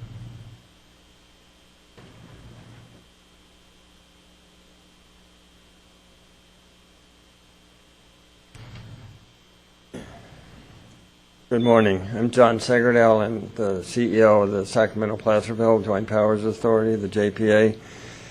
It seems to me there really did end up a lot of confusion on what version of this agreement was being presented today, and I think a lot of it's because we have gone through several different versions of this. Back in May, we had approved a compromise offer on this Board of Supervisors, rejected that compromise offer. So with that rejection, then we took it back to the JPA board, which was on August 6th, and we met. And this is the agreement the JPA board approved. And what we did is we took out, and the compromise offer had a lot of benefits to El Dorado County, and it had the portion going from the county line to Latrobe. Since I was rejected on May 15th by this board, we took that out. It had in there, on the May 15th version, it had in there that PNSVRR would be working with the El Dorado Western Railroad through a written agreement that it would allow the Western Railroad to be in control, but still it would allow them, PNSVRR, and it wasn't the feds, it was PNSVRR, would allow them to work with the Western Railroad in that portion from Shingle Springs to Missouri Flat Road. It was with a written agreement, and that's the provisions that Paula read out, that there would be this written agreement and it would be identified in the licensed property. So that is the version that is in front of this board, is what was approved by the JPA board on August 6th. And then I received a letter from Supervisor Knight that I responded to, and I sent you each a letter that gave out maybe an alternate plan to that, which would be, okay, maybe to not complicate things by having that Shingle Springs portion in there. We take that out of this agreement, but we put back in there, or considering putting back in there, since it's on the other end of the county, put back in there what we had in our compromise proposal. And that's not in front of this board, but it is a recommendation that I had with reviewing with Carrie Howell, the board's chair. So I hope that clarifies things a little bit as far as what has actually been put in front of the board. Okay, thank you, John. Okay, any other comments from the public? Okay, I'll close the public.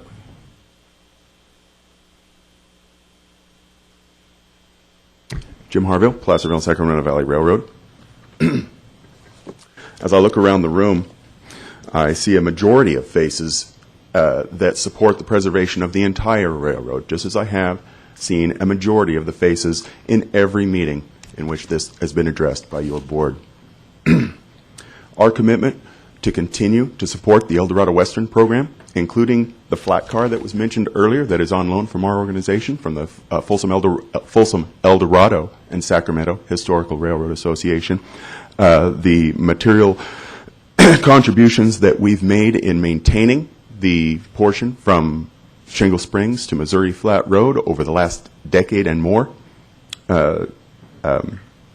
cooperation with events, cross-promotion, all these other benefits that we are eager to contribute to this program. All we ask is to have access to the rail infrastructure as it exists for as long as it exists, or while it exists. Let me clarify that. So I would like to spend the last minute or so referring specifically to Mr. Drake's concerns. I believe Mr. Segerdell did point out the other clauses in the agreement that counter some of his claims. The control, whether as a member of the JPA or as a board yourselves, to monitor and influence what happens on this line is still fully within your control. We simply ask that our volunteers are able to develop this to its maximum potential, which includes rails with trails for the entire corridor in compliant or in agreement with your Parks and Recreation Commission 4-0 vote for that very same goal. Thank you for your time. Thank you, Jim. Anybody else wishing to speak?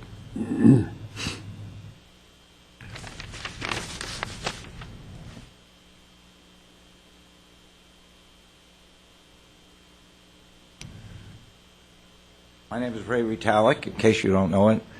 John, I don't think something you might not realize. Before I even joined the what's the group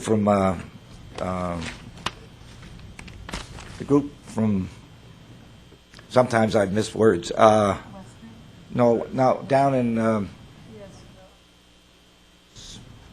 Folsom. Before I even joined the Folsom group, they had been maintaining that line all the way for years and years, and they had to clear it because it had grown over, and that took an awful lot of work. And when I joined them, one day I'm working up the trail, and I get up there and I see Sweeney and Bill, and they're surveying for the western station. At that time, they were going to put a narrow gauge line in there. And so we had been working years and years before Western was even in existence, maintaining that right away with high railers, with all kind of chainsaws, because, you know, if you don't keep after it all the time, it's going to be a mess right away. So I want you to know that we have been working long before Western was in existence, maintaining that right-of-way. Thank you, Ray. Anybody else wishing to speak to this item, the license agreement? Okay, seeing no one, I'll bring it back to the board. Any Supervisor Santiago? Okay, I started this with going through some and it was like pulling eye teeth, telling everybody how things were, just to make sure that we had understanding and clarity. So we're going to go through a little bit of that exercise again. I want to turn to the license agreement.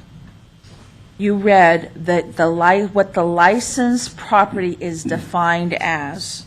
The licensed property is defined from Folsom to Missouri Flat. That was the original requested license, went from Y Road, W-Y-E Road in Folsom up to Missouri Flat. And the original license said that the original operations section would be from Y Road in Folsom to Latrobe. Then, when your board was not interested in approving that license last year, the JPA submitted what they called a compromise license, which restricted the operational sections to only from the spot in Folsom to a more limited spot on, I guess what you'd call the west side of Latrobe Road. Wait, okay. Let's stop there. Yeah. Okay.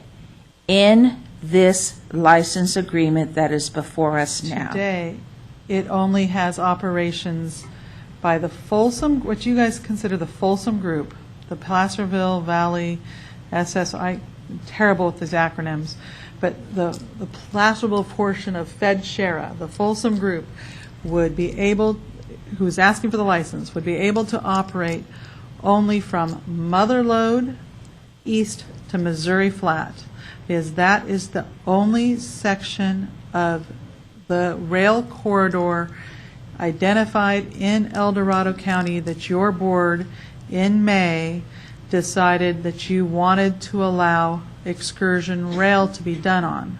So the current license has a portion in Folsom up to the county line, separate, and then within El Dorado County, the only portion of the rail corridor that is have a license requested for it at this time is from Mother Lode to Missouri Flat. Okay, so having said that, it also states in the agreement what Supervisor Sweeney read, 2.1.8. So the licensed property you have indicated is between Mother Lode and Missouri Flat. However, there is a condition in this agreement that 2.1.8 that says that the property between Shingle Springs to Missouri Flat is subject to prior rights of El Dorado Western Railway. Yes. Okay. Does that mean, and then that there would have to be an agreement between El Dorado Western Railway and P&S VRR towards the operation, regarding the operations in that section? It states it right in there that the rights granted to P&S VRR hereunder for that portion of the licensed property, so all the parts in El Dorado County, are subject to and conditioned upon a written agreement between P&S VRR and EDWR that would govern the conduct and coordination of the rail operations. So the license would not be able to be utilized in El Dorado County until and unless P&S The two railroads had an agreement. and EDWR got reached an Okay, the agreement. two railroads had the agreement, and the two railroads having this agreement is essentially, what the big concern is, that there seems to be an impression that the joint agreement, that this agreement somehow is going to make it so that these two nonprofits are competing against each other when it comes to this corridor. That is, I'm saying that that is the perception of the understanding of this agreement. However, that is really not the case, because if you apply 2.1.8, that corridor, that section between Mo Flat and Shingle Springs is going to be governed by an agreement between the two railroad companies, which essentially will say, you know, we've already got these plans at we've got this great presentation we got from between the trails and El Dorado Western Railroad. There's some plans already in place. Those are good to go. And for what I understand is from Jim is that they just want access that P&S VRR wants access to the rail. I'm assuming it's for any additional maintenance or anything, but not to operate in competition with El Dorado Western. That's what I'm understanding.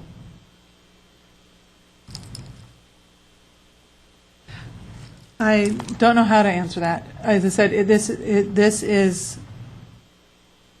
is directly in response to your board's determination of what geographical areas you were going to allow excursion rail.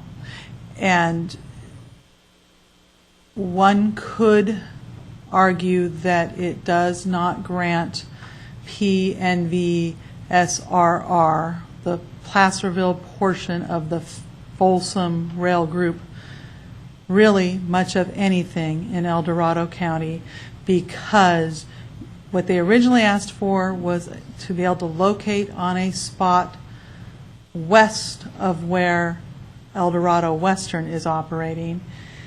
You determined not to allow them that spot, but to only allow them the same spot where Western El Dorado Railroad is operating. The likelihood that they will reach an agreement to both operate in the same spot, well, you guys figure that out. But that's exactly what you've given them right now, is you've given them the right to go ask their competitor, can we share the same toy that you have? Because you took away their right to the other toy. They were originally asking for a different spot. While they were asking for the license to cover all of it, what they were really wanting to operate was in the different spot. They were going to do maintenance only in this spot. What I want to honor here in trying to reach a compromise and making sure that this agreement describes this is because one thing that this board does not need to do is approve something that is going to perpetuate an adversarial relationship, and in the meantime we are arguing among each other instead of trying to resolve the problem for the greater economic benefit. Not only is economic and social benefit here, okay? So if I understand the language in the agreement, there isn't going to be any competition between the two rail companies in this particular corridor, between Moflat and Shingle Springs. That's what I'm understanding. I'm hoping all of you understand that as well. If any of you see something different, then we need to have a talk, okay? Because maybe I'm reading English and it's being translated in Spanish and something's getting lost. But that's what I'm understanding. Okay, that's one part of it. Because I voted back in May, I voted for the compromise.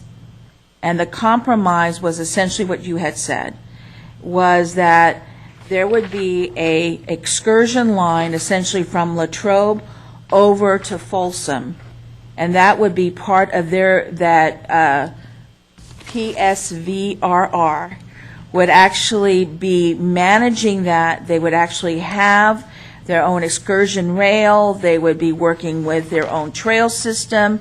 You would see the trails and rails working together in that part. In that part, from what I understand, given what Mary said and a few others have said, El Dorado Railroad has no interest in developing or any of the future plans from Latrobe over to Folsom. That's what I understand. And I voted for the compromise.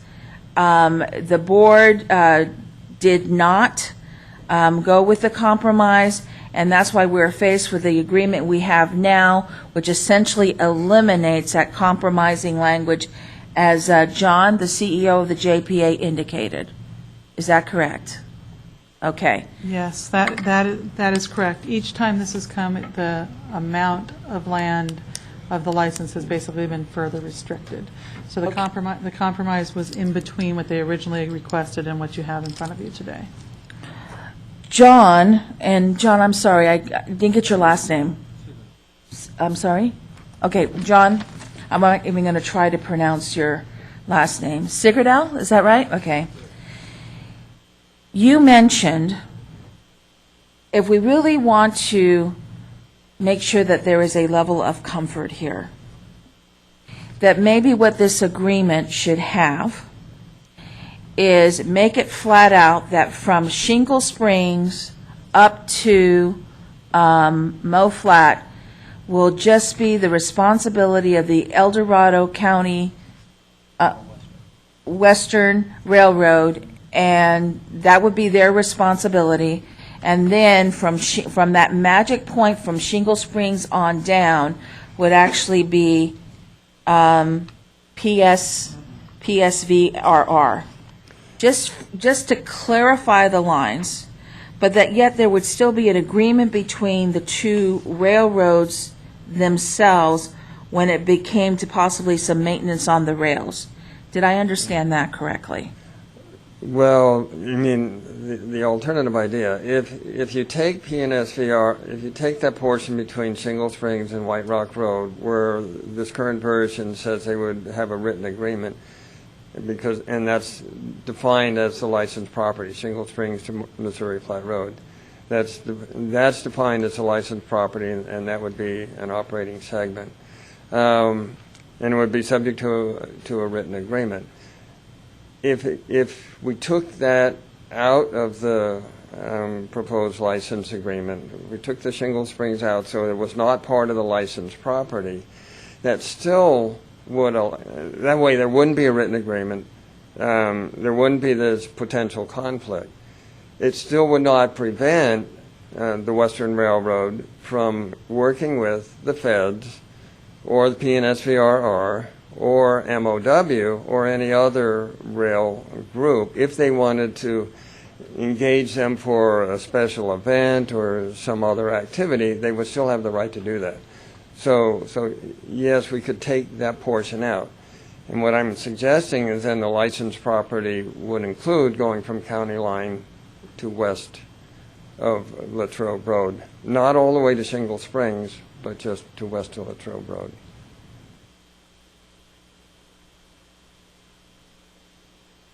Okay, I've got to process that. Thank you, Mr. Chairman. I think we've reached a conclusion that the agreement in front of us has no use of trackage in El Dorado County for PSVRR. Unless and until they get the agreement and sign off of the Western. But the agreement in front of us currently, it'd have to have that future agreement. Yes, that is correct. Whether it's said here or not, it basically is, it gives it up. And I agree it might stop the confusion if we just stop at a different station as opposed to including the double coverage on that section. One of the things that you want to consider someday is you'd want a transfer point so that both could use the Shingle Springs station. That's what you have to look at. But more importantly right now, I want to go back, and I have to read this because I don't want to get it wrong. The second motion on May the 15th of 2012, item number 25, and by the way, I don't know who's putting these on the agenda, but could we please use the same tracking number? That's the purpose of the tracking number in our system. And if I was the clerk, I wouldn't let you submit it unless you had the previous tracking number on it, because it sure makes a hell of a business when you're trying to follow it. Who's the clerk? So,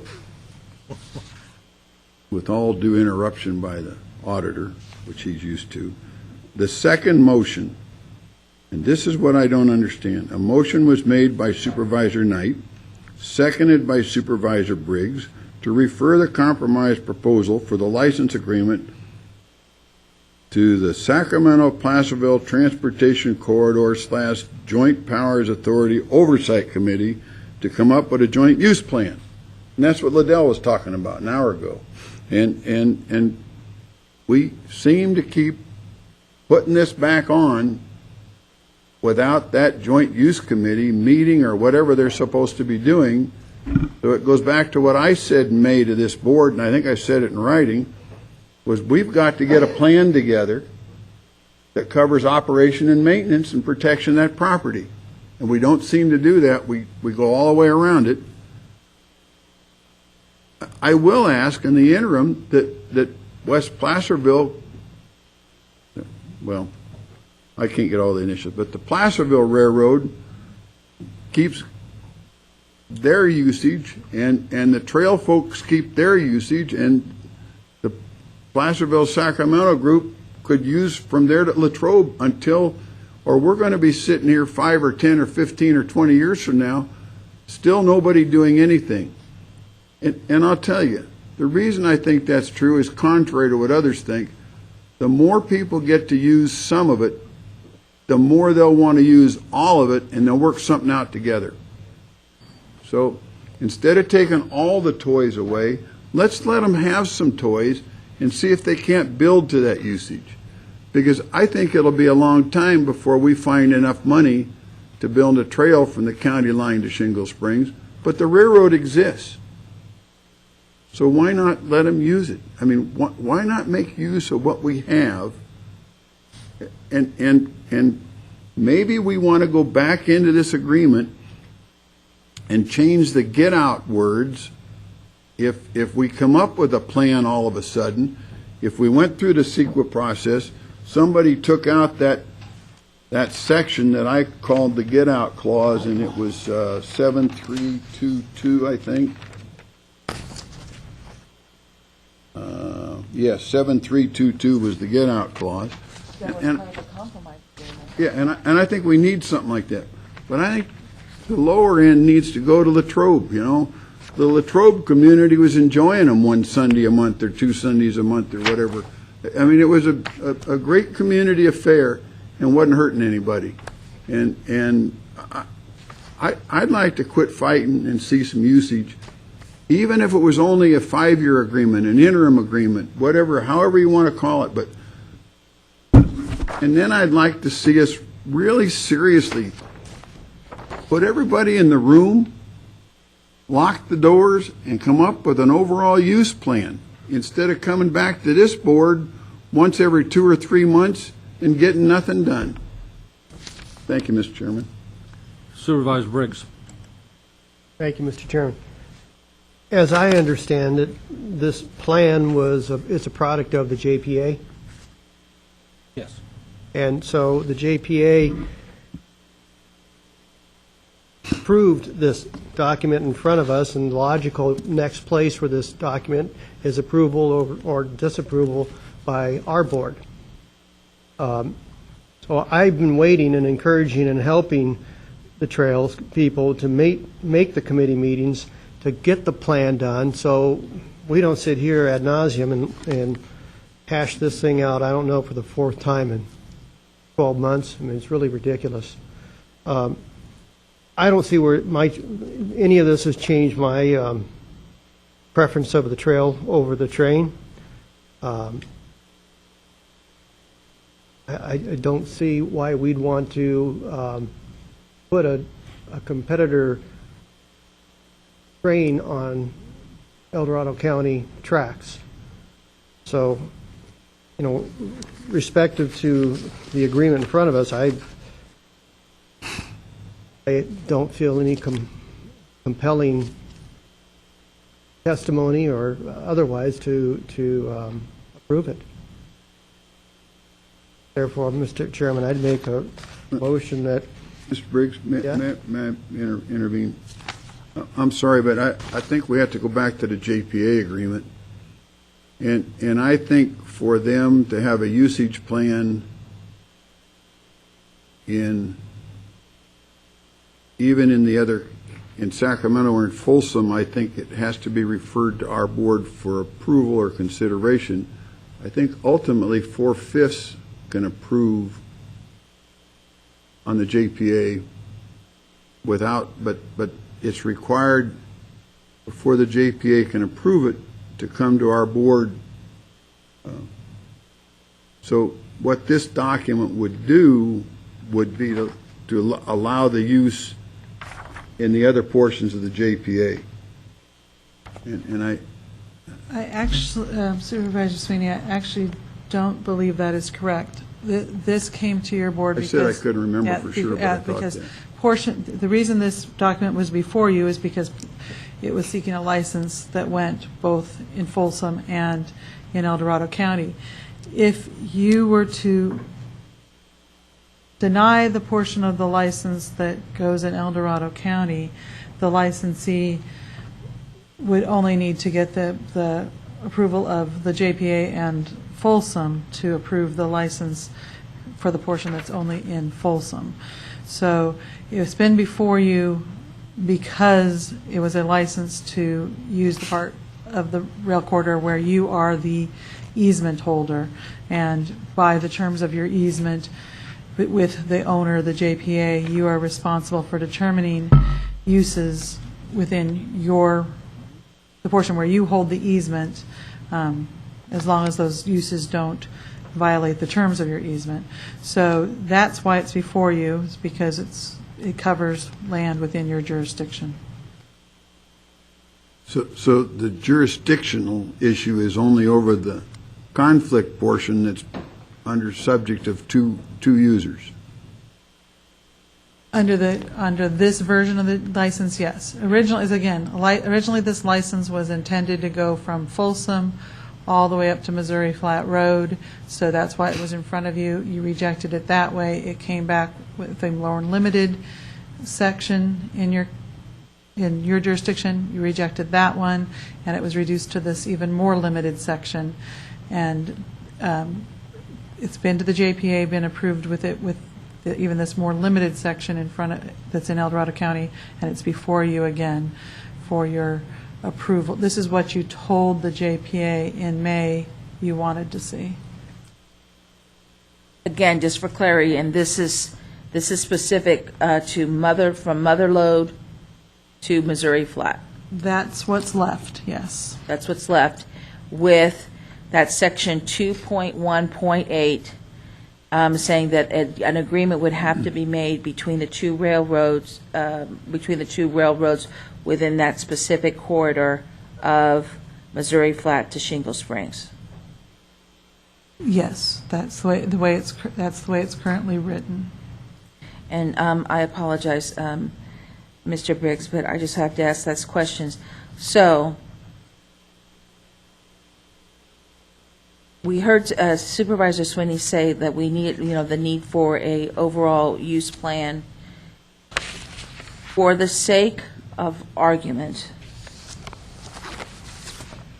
without this joint agreement, could El Dorado Western Railroad and Trails proceed with their plans and all their projects that they're doing without this agreement? That is ultimately up to your board. With areas within where you hold the easement, you have the right to determine how those portions are used, as long as they don't potentially impact the continuity of the corridor. Your previously request that the JPA look at whether or not you could allow the trails groups to remove the rails, the JPA, as owner of the property, said no. They believed that would affect the continuity of the corridor, and so they did not think you could do that. But as far as giving rights of entry, temporary rights of entry to I can't even think what they're called, but the speedster cars, to giving temporary rights of entry to trail users, giving temporary rights of entry to Western Rail, yes, you can operate those. For longer term and more exclusive agreements, the agreements with the JPA are more that they're supposed to go both with us, to them, and to them. So it depends on what kind of agreement. For a temporary weekend sort of usage, yes, you have the right to grant the permission. For longer term, for rights of entry that extend more than a year, there are at least some documents that indicate it's both your permission and the JPA's permission. Supervisor Briggs, you have the floor.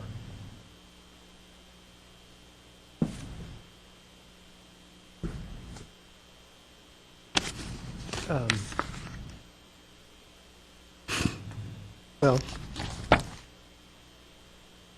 I was of the impression that we were meeting and putting a plan together, and was taken a little bit aside when I saw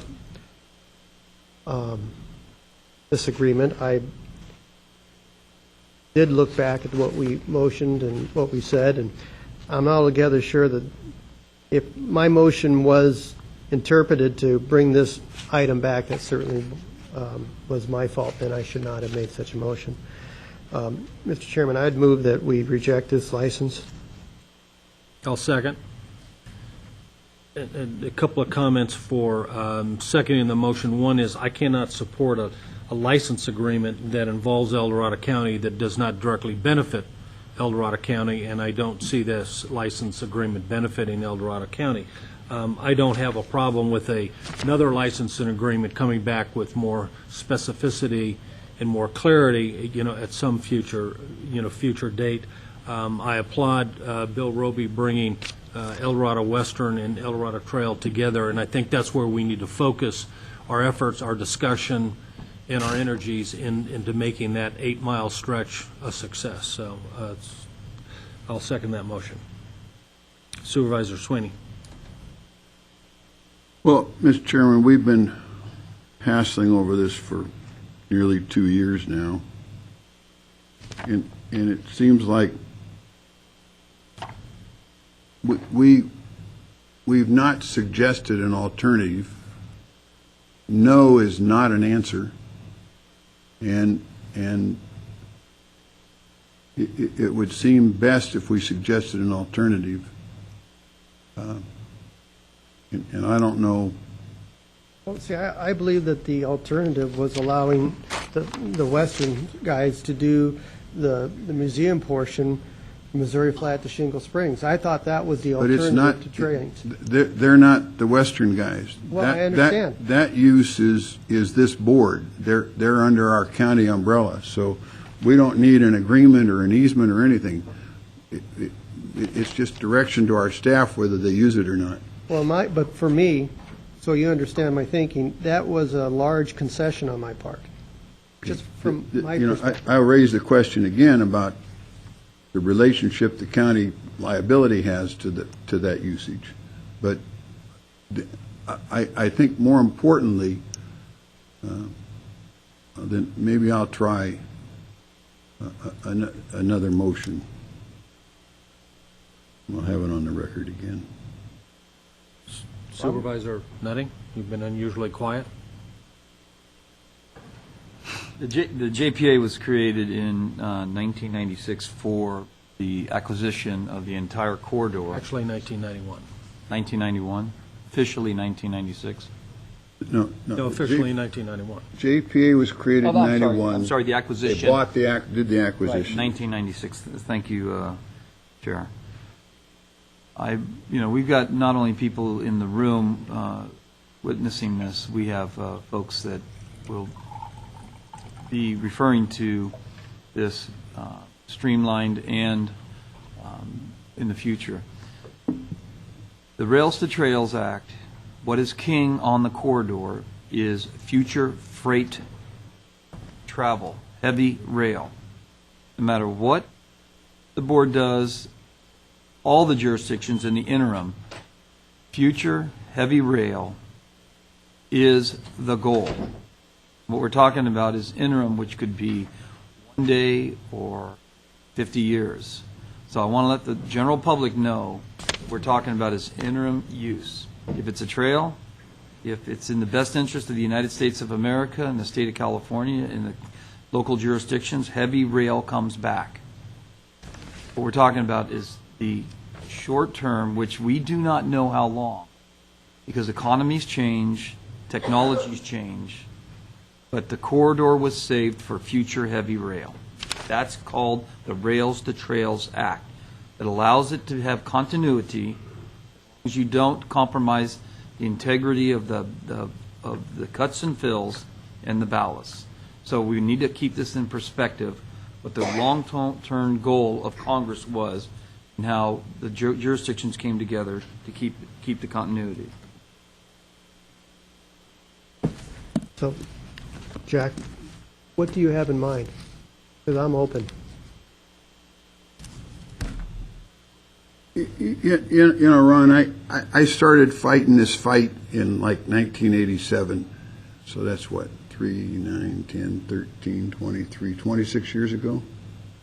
And we're still fighting about who gets to use it. And I had this vision that all kind of things would be happening. I mean, lots of people could be using this. But we've got it so messed up that nobody knows who can use it. And I'm going to tell you that from my years of experience on this board, looking back and looking at the red tape looking forward, that if we granted Placerville and Sacramento, and I intend to make a second motion later, if this, whatever happens to this motion, if we granted Placerville Sacramento Railroad a use from, and I'd like to go to Sugarloaf, which is, Brandon Road? Brandon Road's what I want, I think. I'd want to go out to Brandon Road because that's the viewscape that we want to show people as they enter Dorado County. And I'd like to get up to Brandon Road, nice little winery right there if you didn't know it. Not my district, but I do know it's there. I'd like to get to Brandon Road on an interim use basis because I don't think that it'll happen. And I'd like to take out this conflicting section. So if this license agreement just went to Brandon Road, left out the rest of the mileage, that could come back to us under the plan that we directed in May of this year, and we could see what happened on all that. In the meantime, you'd have somebody at least enjoying the use of it. The way it is now, nobody's using it, and I will tell you nobody's going to maintain it. So the other thing we've got to think about is maintenance of this, because we almost lost a fill down there last year when a culvert got plugged up. If the rail users hadn't been out there, that fill would have gone, just like the fill did down below Latrobe. So we need people on this thing pulling brush and stuff out of the culverts, and so you asked me what I'd like. I'd like to see, and I think the people in this audience, if you said, give Placerville Sacramento Valley Railroad a use out to Brandon Road, make sure we protect West Feds up here, the Western El Dorado Western, I'll get it right pretty quick. Too many conflicting acronyms here. Leave them alone from Shingle Springs up.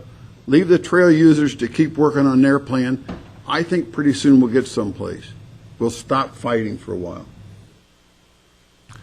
Okay. So, just a point of order. Right now, there is a motion to And a second. To essentially nix the entire This agreement. This license agreement. And from what I understand, the second was saying that doesn't mean that you aren't open to some modifications. Another license agreement. I'm not. Yeah, you're not opposed to another. Nope. Another license agreement. And from what I understand, given what Supervisor Sweeney says, that maybe that license agreement is very clear, a little clearer in terms of leaving that area between Missouri Flat and Shingle Springs to the El Dorado Trails and the El Dorado Western Railroad Company to continue with their planning efforts to take advantage of the economic development potential there, so forth and so on, in this modified agreement, and then having a section that would go from Folsom to Brandon Road as a subsequent agreement. I'm just trying to understand where the discussion is right now. PSVRR, just go to Brandon Road, period. Okay, yes, PSVR. That's simple. Okay. That's what I... Which is basically the compromise position that the board GPA put before you on May 15th. And was rejected by... Except that kept going. It had this other conflicting... It did also have this other piece, but the part that they were most interested in using was the piece to the Brandon Road, yes. I would not support the use to Brandon Road. We're still trying to build a trail. I mean, I think the people in this county want a trail. They want They don't want trains and speeders running alongside the track. You know, interim use is, what, less than a year? So that means we're going to forever be granting interim rights of entry? And so we have to revisit this thing? No, as I said, the rights of entry are, if they're less than a year, this license, the 5-year license would be done like this. It would be through the JPA and through your board. And what the current license has in it is the ability to give them notice to get out if at any point you have a public use that you have precedence for. So at the time you wanted to construct a trail or do something else, you could give them notice and make them get out. Well, I think the equestrians and the bicycles and the dog walkers and the people would prefer to get the opportunity, the chance we talked about years ago of having a trail and getting the opportunity to plan a trail. That doesn't mean you take up the tracks, it means you plan a trail. So whatever the end result is, we still haven't discussed with here as a board, you know? So I'm still waiting for the plan. So, Mr. Chairman, I don't see why. I'd like to call for the question. Just if I can, Mr. Chair. Recently, both Supervisor,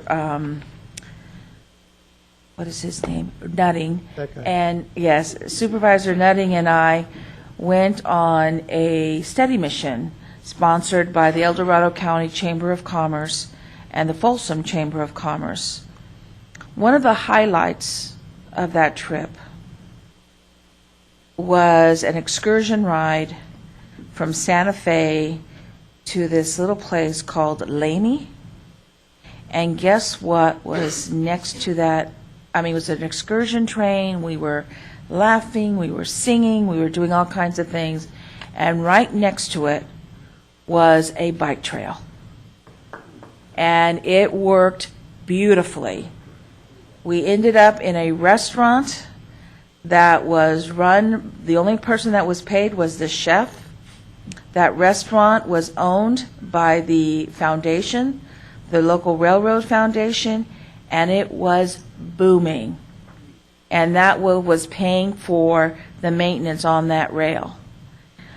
So we're not foreclosing that to occur here in El Dorado County. Matter of fact, I think that's probably what everybody would like to see. All I'm trying to remind the board is that, you know, we made an act of preference that trails is the preferred use of the of the SP right-of-way. That's what we made a preference, and we've not given them a chance. We keep getting these trains coming in every 5 months saying, I got another deal, let me run up from Sacramento to Missouri Flat. Let me run up from Missouri Flat to Sacramento. Let me run up to Shingle Springs, Missouri Flat, past Sacramento. And, you know, we have to end it and make clear that our preference is trails. Okay, I'm going to call for the question. We have a motion by Supervisor Briggs, second by Supervisor Knight, to deny this license agreement. All in favor? Aye. Aye. Any opposition? no. Okay, motion carries 3-2. Yes.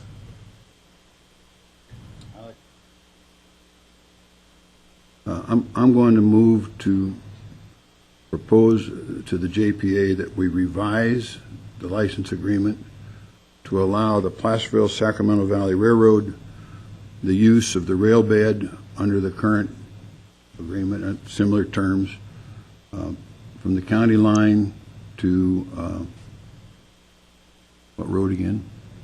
Brandon Road. Okay, we have a motion by Supervisor Sweeney. Do I have a second? Okay, Supervisor Santiago. All in favor? Aye. Opposition? No. Motion fails 3-2. Okay. Final item on this agenda will be... Actually, it failed 2-3. 3-2. Thank you very much.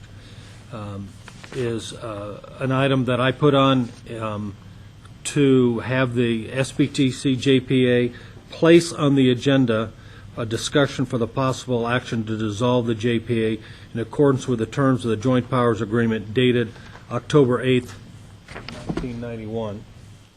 And that's all it is a request to put it on the agenda for discussion. Any comments from board members? Paula, do you want to give the cliff notes of dissolving the JPA, what impacts that may have? I can do that really quickly. This JPA's basic intent and purpose was for the acquisition of the rail. And so when it was developed, it was intended that it would be, let me read paragraph 3 of it. Second. Its authority and purpose were set forth as this agreement is made pursuant to JPA law. The purpose of this agreement is to provide for the acquisition of Southern Pacific Transportation's Placerville branch and to provide for reciprocal use agreements for transportation and reservation uses as may be desired by the agencies through the creation of the Joint Powers Authority.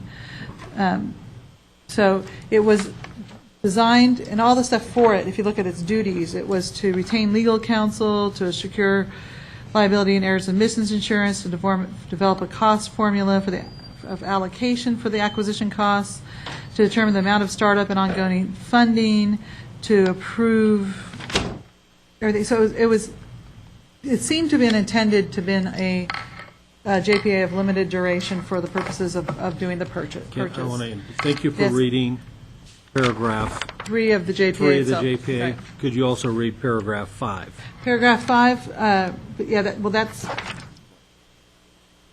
all right.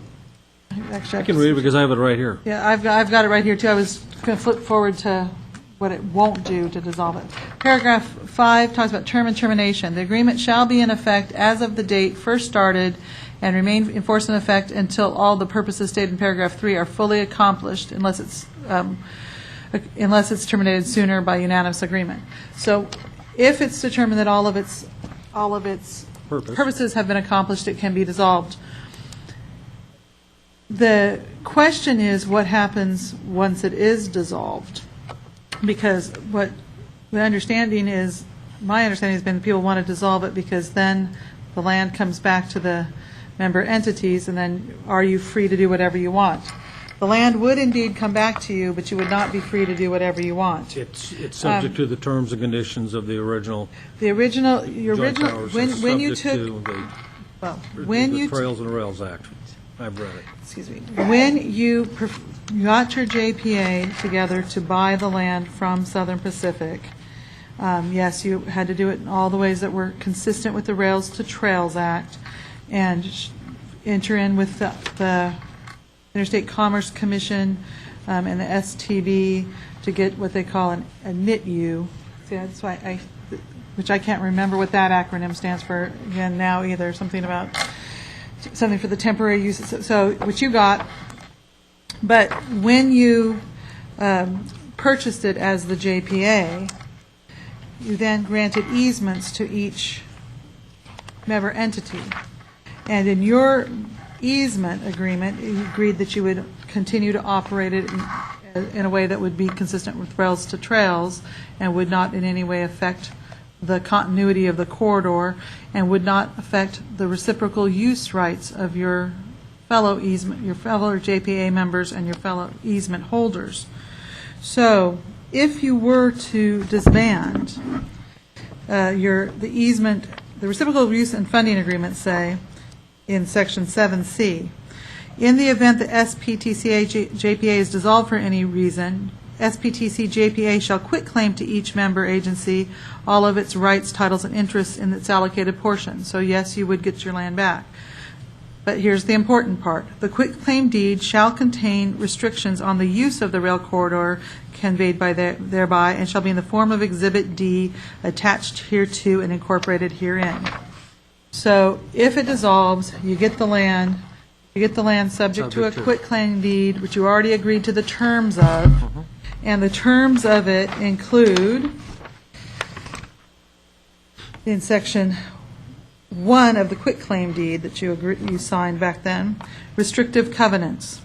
The property is one segment of a continuous rail corridor known as the Placerville branch that extends from milepost X in Sacramento to the milepost law in Dorado County.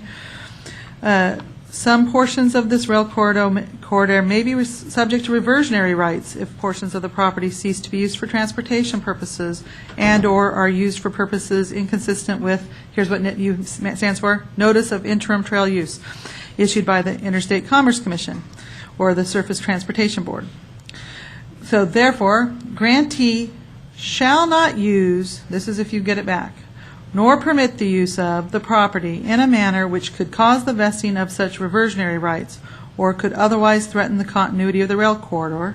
2, shall use all portions of the property between milepost 108 and milepost 147.6 in accordance with the NITUs that had been granted by the ICC. And 3, shall defend its title to any portion of the property against any and all claims of title which are adverse to the use of the rail corridor. So you'd be, then, if people claim that by taking it back and doing something else with it, you were actually giving them reversionary rights back, you'd have a legal obligation to defend those. So what you read was that you said notice of interim trail. That's viewed as a transportation.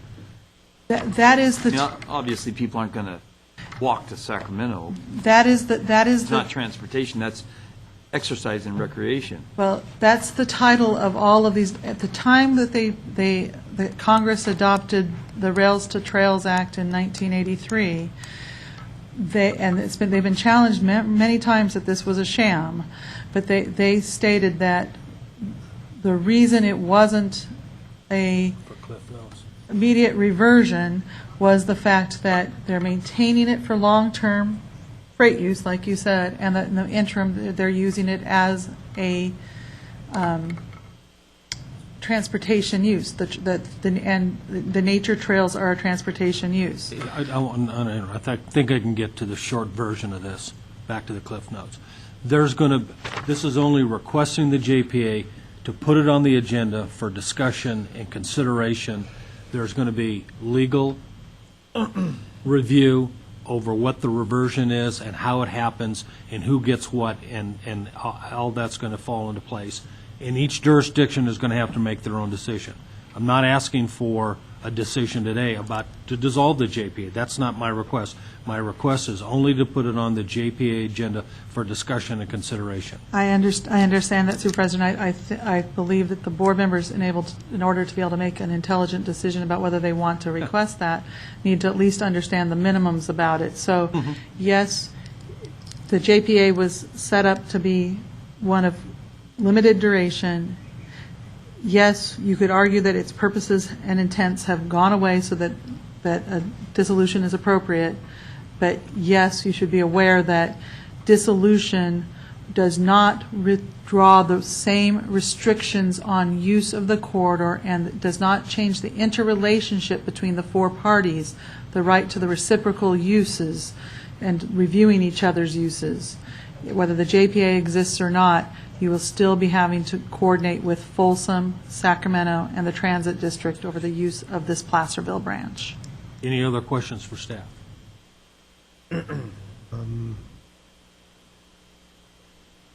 What are the benefits of staying in the JPA from a legal aspect?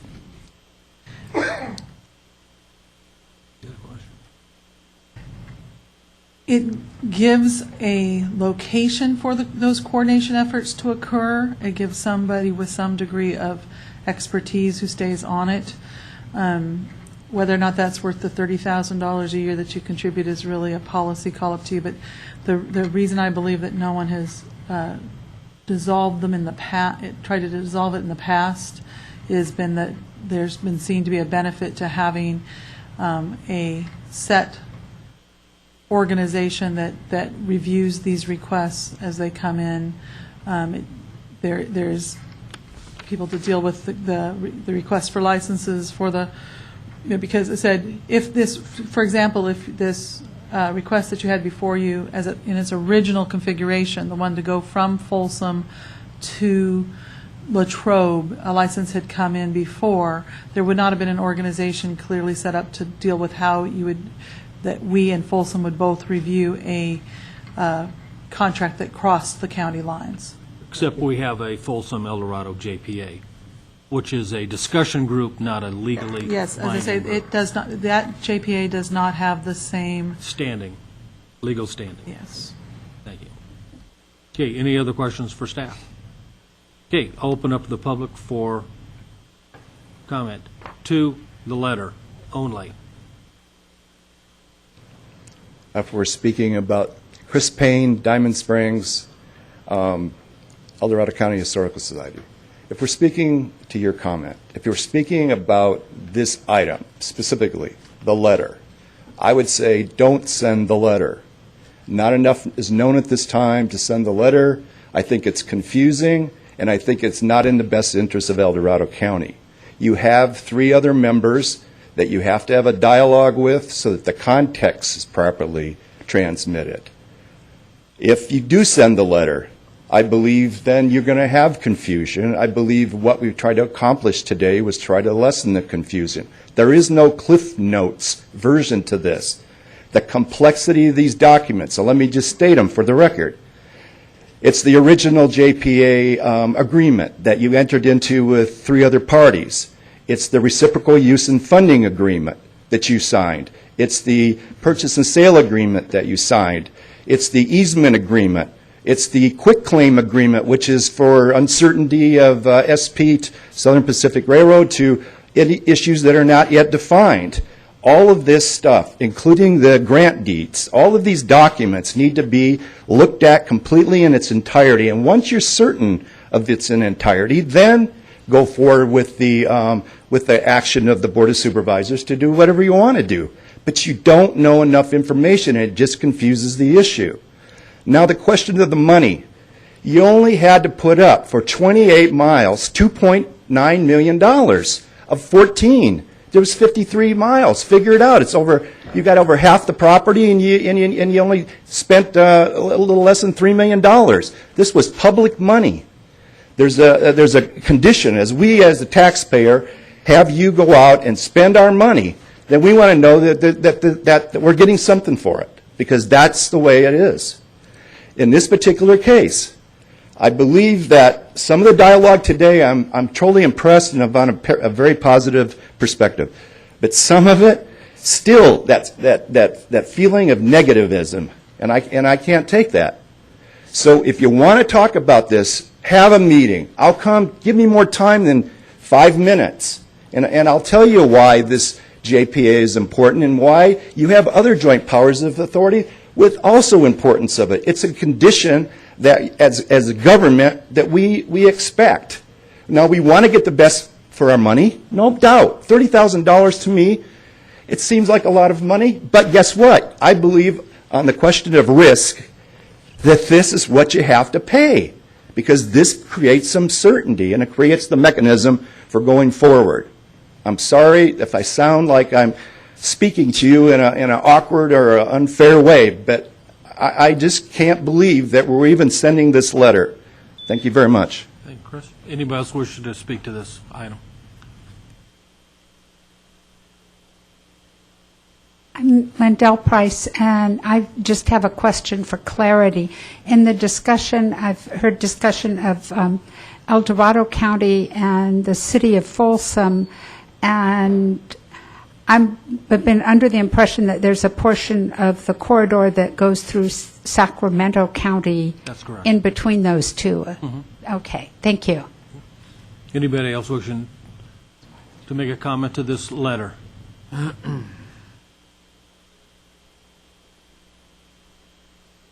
Jim Harville, Placerville and Sacramento Valley Railroad. Good to see you again.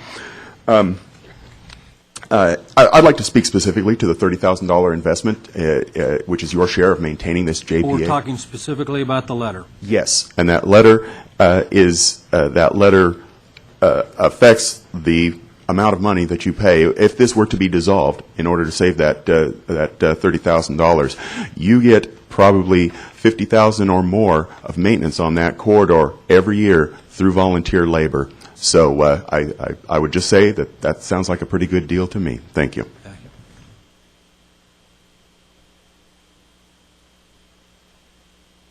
you. Sue Taylor, I had a couple of questions, but, you know, you talk about $30,000, but you've got 3 parties that have come to our county and are pumping in, what, $90,000 into our county to help with that corridor. And didn't we come to them to ask to purchase this under good faith? And it's the public's corridor. It's our historic corridor. And I really wish we knew why 3 of you are really pumping to not allow the public to use this in a positive way. And I agree with what Chris Payne said. I was wondering, can the JPA, without us, make a decision on this corridor? Can they say, you get this section, you get this section, and then the bike people can go out and get funding for their part of it? I mean, that is so simple. Paula, can the JPA as a group come? No. As I said, the JPA granted, as the easement holders, the member agencies, the initial right to determine the use on their own, the segments within their jurisdiction. So if the county goes out of that JPA, can the JPA stay intact and our county leave it? Yes. So if we left it, then they would have complete control over that? But that's not what the letter states. Well, I'm just asking that you don't even ask this. I mean, I had another question. I know Placerville had a project that involved the Briggs family with the property that has the train line going through that area. Does that create a conflict of interest for Ron? Sue, I have no idea what you're talking about. Well, if I felt conflicted, Sue, I wouldn't be in the room. Excuse me? I didn't hear you. If I felt conflicted, I would not be in this room. Okay, well, there is a piece of the train corridor that does go through the Briggs property that's in Placerville. Yeah, but we have an easement, we have right to it, so it's no longer going through their property. The county has control over that. So we've abandoned, pretty much the JPA no longer owns up to Missouri Flat. Missouri Flat on is the county's. I have to read the legal description, but I believe the JPA still has control and legal, but we have an easement over that. Okay, now I'm more confused. So even though we abandoned Missouri Flat up, because that was mentioned here, I wrote that down, that we've abandoned that area from Missouri. I think Jack mentioned that line was abandoned. Maybe from a rail line, but not from an ownership standpoint. So we abandoned the rail part of it, but not the travel part of it? It's still available as a corridor. Okay. So that connection, even though it's not a conflict if a board member has property I think with that Supervisor easement Briggs has answered your question. All right. Well, I just want to thank the JPA for all these years of helping us. I've heard people here blasting them. You know, you are the ones that talk about being regional, which I'm really the local person.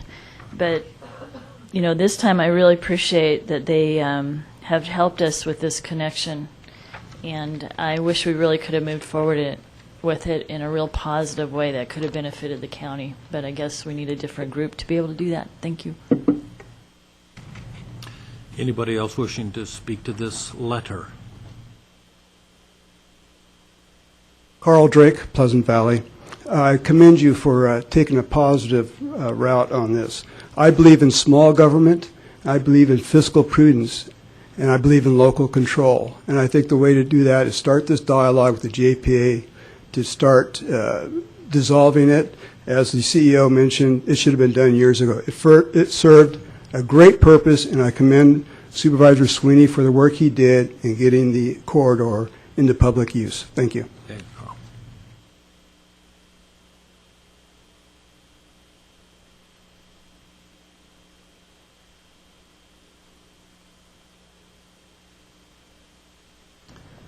My name is Jerry Culver. I'm a member of the Board of Directors of the Dorado County Historical Society, and excuse me.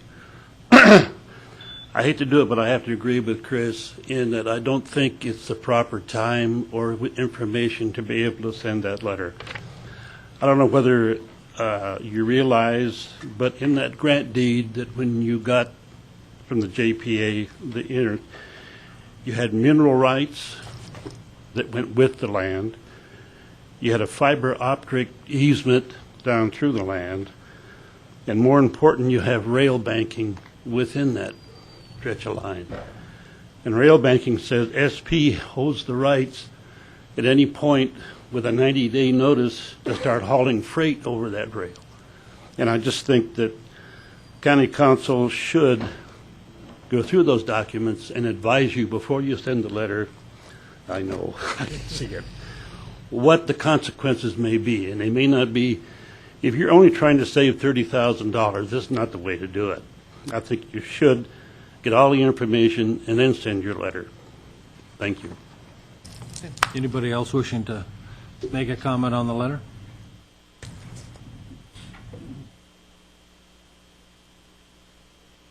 Again, Loretta Hephinger with the Heritage Preservation League.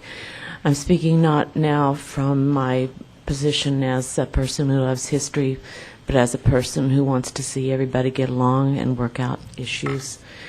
I think that it's very understandable that any jurisdiction wants to draw in tighter and figure out their problems themselves.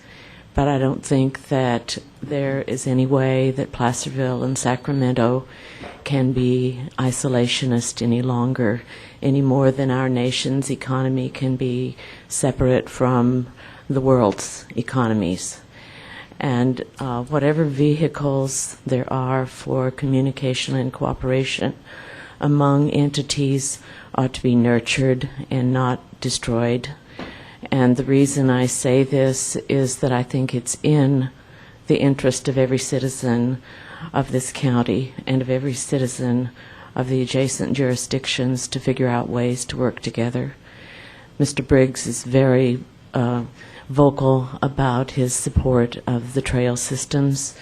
In Mr. Robe's letter, he mentioned that there is a desire to connect with the American River Parkway. That American River Parkway connection would pass through the jurisdictions of the JPA. It is in the interest of every citizen of this whole area to find out ways to solve these mutual problems. And so I would urge you to foster cooperation. I don't know Mr. Robe, but I know that he's doing good work. And I would love to see that spirit of communication and cooperation furthered rather than destroyed. Thank you. Thank you. Anybody else wishing to speak to this item? Okay, close the public portion, bring it back to the board. I'll move sending the letter out. Second. Okay, discussion. Yeah, Mr. Chairman, we've been, as a board, we've been reviewing JPAs, Joint Powers Authorities, throughout. We've got a bunch of them. They kind of linger in place, and people forget about it because their use just goes away. The intent and purposes fade. That's until we get a letter that's saying, gee, Dorado County, the JPA had an employee or a person fell and tripped, and we want $100,000 or whatever out of our risk fund because we're the deep pockets. So I think it's prudent to send a letter to all the JPAs, and we have been looking at our JPAs and actively searching for ones that we can get out of because they have served their purpose. I think this letter begins the process of whether or not the JPA, this particular SPTC JPA is still viable. The $30,000 doesn't bother me. I get it. If we don't pay the JPA, then we're going to have to replace somebody here at the county. Understand that, got it. That's a benefit to keep it in the JPA. But what I would like to see is a vetting of the issue. And only for the purposes to be educated on on whether or not to pull out. So I am going to support the motion. I am not an advocate of popping out of the JPA for the sole purpose of just saying, hey, I don't like the JPA. That's not my intent. My intent is to have the issue vetted, come back, and then make a decision when I'm a little more informed on the matter. And you read my mind, Supervisor Briggs. Thank you. Okay, go call for the question. All in favor? Aye. Aye. Opposition? No. Okay. A letter will be sent on a 3-2 vote. We were supposed to reconvene at 1 o'clock. We will reconvene at 2 to take up the 1 o'clock item. Thank you.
Welcome back, and I apologize for the people that were here at 1 o'clock.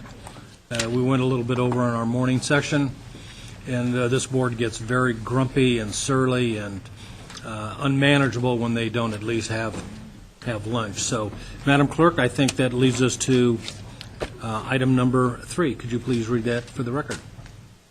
Item number 3, Development Services Department recommending the board take the following actions. 1, direct staff to prepare a resolution of intention to amend General Plan Policies 7428, 7429, 7444, 7445, 7451, and 7452, and their related implementation measures to clarify and refine the county's policies regarding oak tree protection and habitat preservation, and 2, direct staff to prepare a request for proposal to hire a consultant to assist the county to prepare the policies and environmental impact report.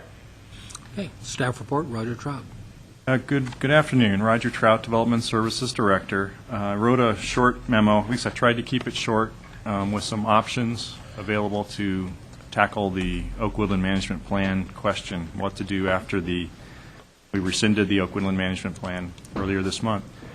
I also submitted to you today, and I apologize, another 7 pages of a memo dated today, but it's nothing but the general plan policies that we're talking about. I meant to attach these thinking, and I guess I wasn't thinking last week when I submitted this, but now you have the policies in question before you, and in fact, maybe it makes my argument. There's 6 policies, and it takes up 7 pages just to contain those policies. So these are the existing policies. Correct.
Management Plan, which was the umbrella program, and it was some other policies in the general plan that implement that. However, we were more considering probably a likely scenario of options 4 through 6, which was to amend the general plan policies. Option 4 was to amend 7444 and 7445 through the current land use policy programmatic update process, but we thought maybe that's not a perfect idea, so we thought it'd be better to do option 5, which was amend those 2 policies separately and probably do an EIR separately as well. We think that has good benefits because we do have some state law changes that go to perhaps benefit that process. And but it led us to another conclusion that there are other general plan policies that we still need to implement. For instance, the INRMP policies and a couple other policies, specifically 7451 and 7452, that address specific types of landmark trees. So that led us to option 6, which is the preferred recommended option from staff, and that is to take a step back, prepare a resolution of intention to amend policies, 6 policies, 7444 and 7445, as well as the two policies that address individual trees, as well as the INRMP policies. We think this has a lot of strategic benefits. It gives you the most flexibility at determining the policies to go forward, and perhaps it'll bring all these policies together. The statement that I like the most is on page 6 of 7. It's, if you choose option 6, this would enable the board to clarify and refine the intent and scope of all these policies, ensure the consistency of all the related biological policies, consider changes in state law, and finally harmonize the general plan policies. That's a big task. I think we could do it, but I think we need to do it comprehensively and all together. That's all I have to say. Okay. No, that's not all you have to say. That concludes your report, I believe. Supervisor Sweeney. Mr. Chairman, I want to take extraordinary measure. So I want to move that this board direct the staff to prepare a resolution, et cetera, as set forth in item 1, and that the board direct the CAO to prepare a request for proposal, et cetera, as set forth in item 2. Okay, we have a motion. And I want to add to that, I think this is a very well thought out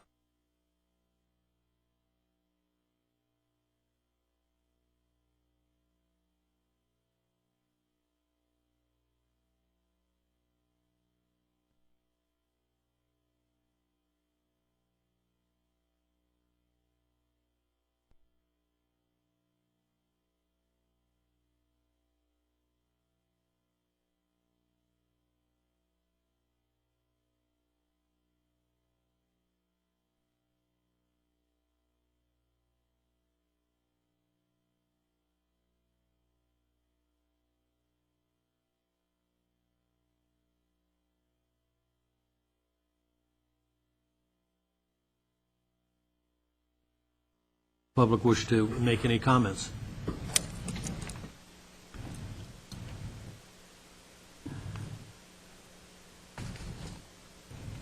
Valerie Zentner, El Dorado County Farm Bureau, and speaking in favor of the motion, having had the privilege of attending the Plant and Wildlife Technical Advisory Committees and the Oak Woodland Management Plan processes, we always get wrapped around the same issues.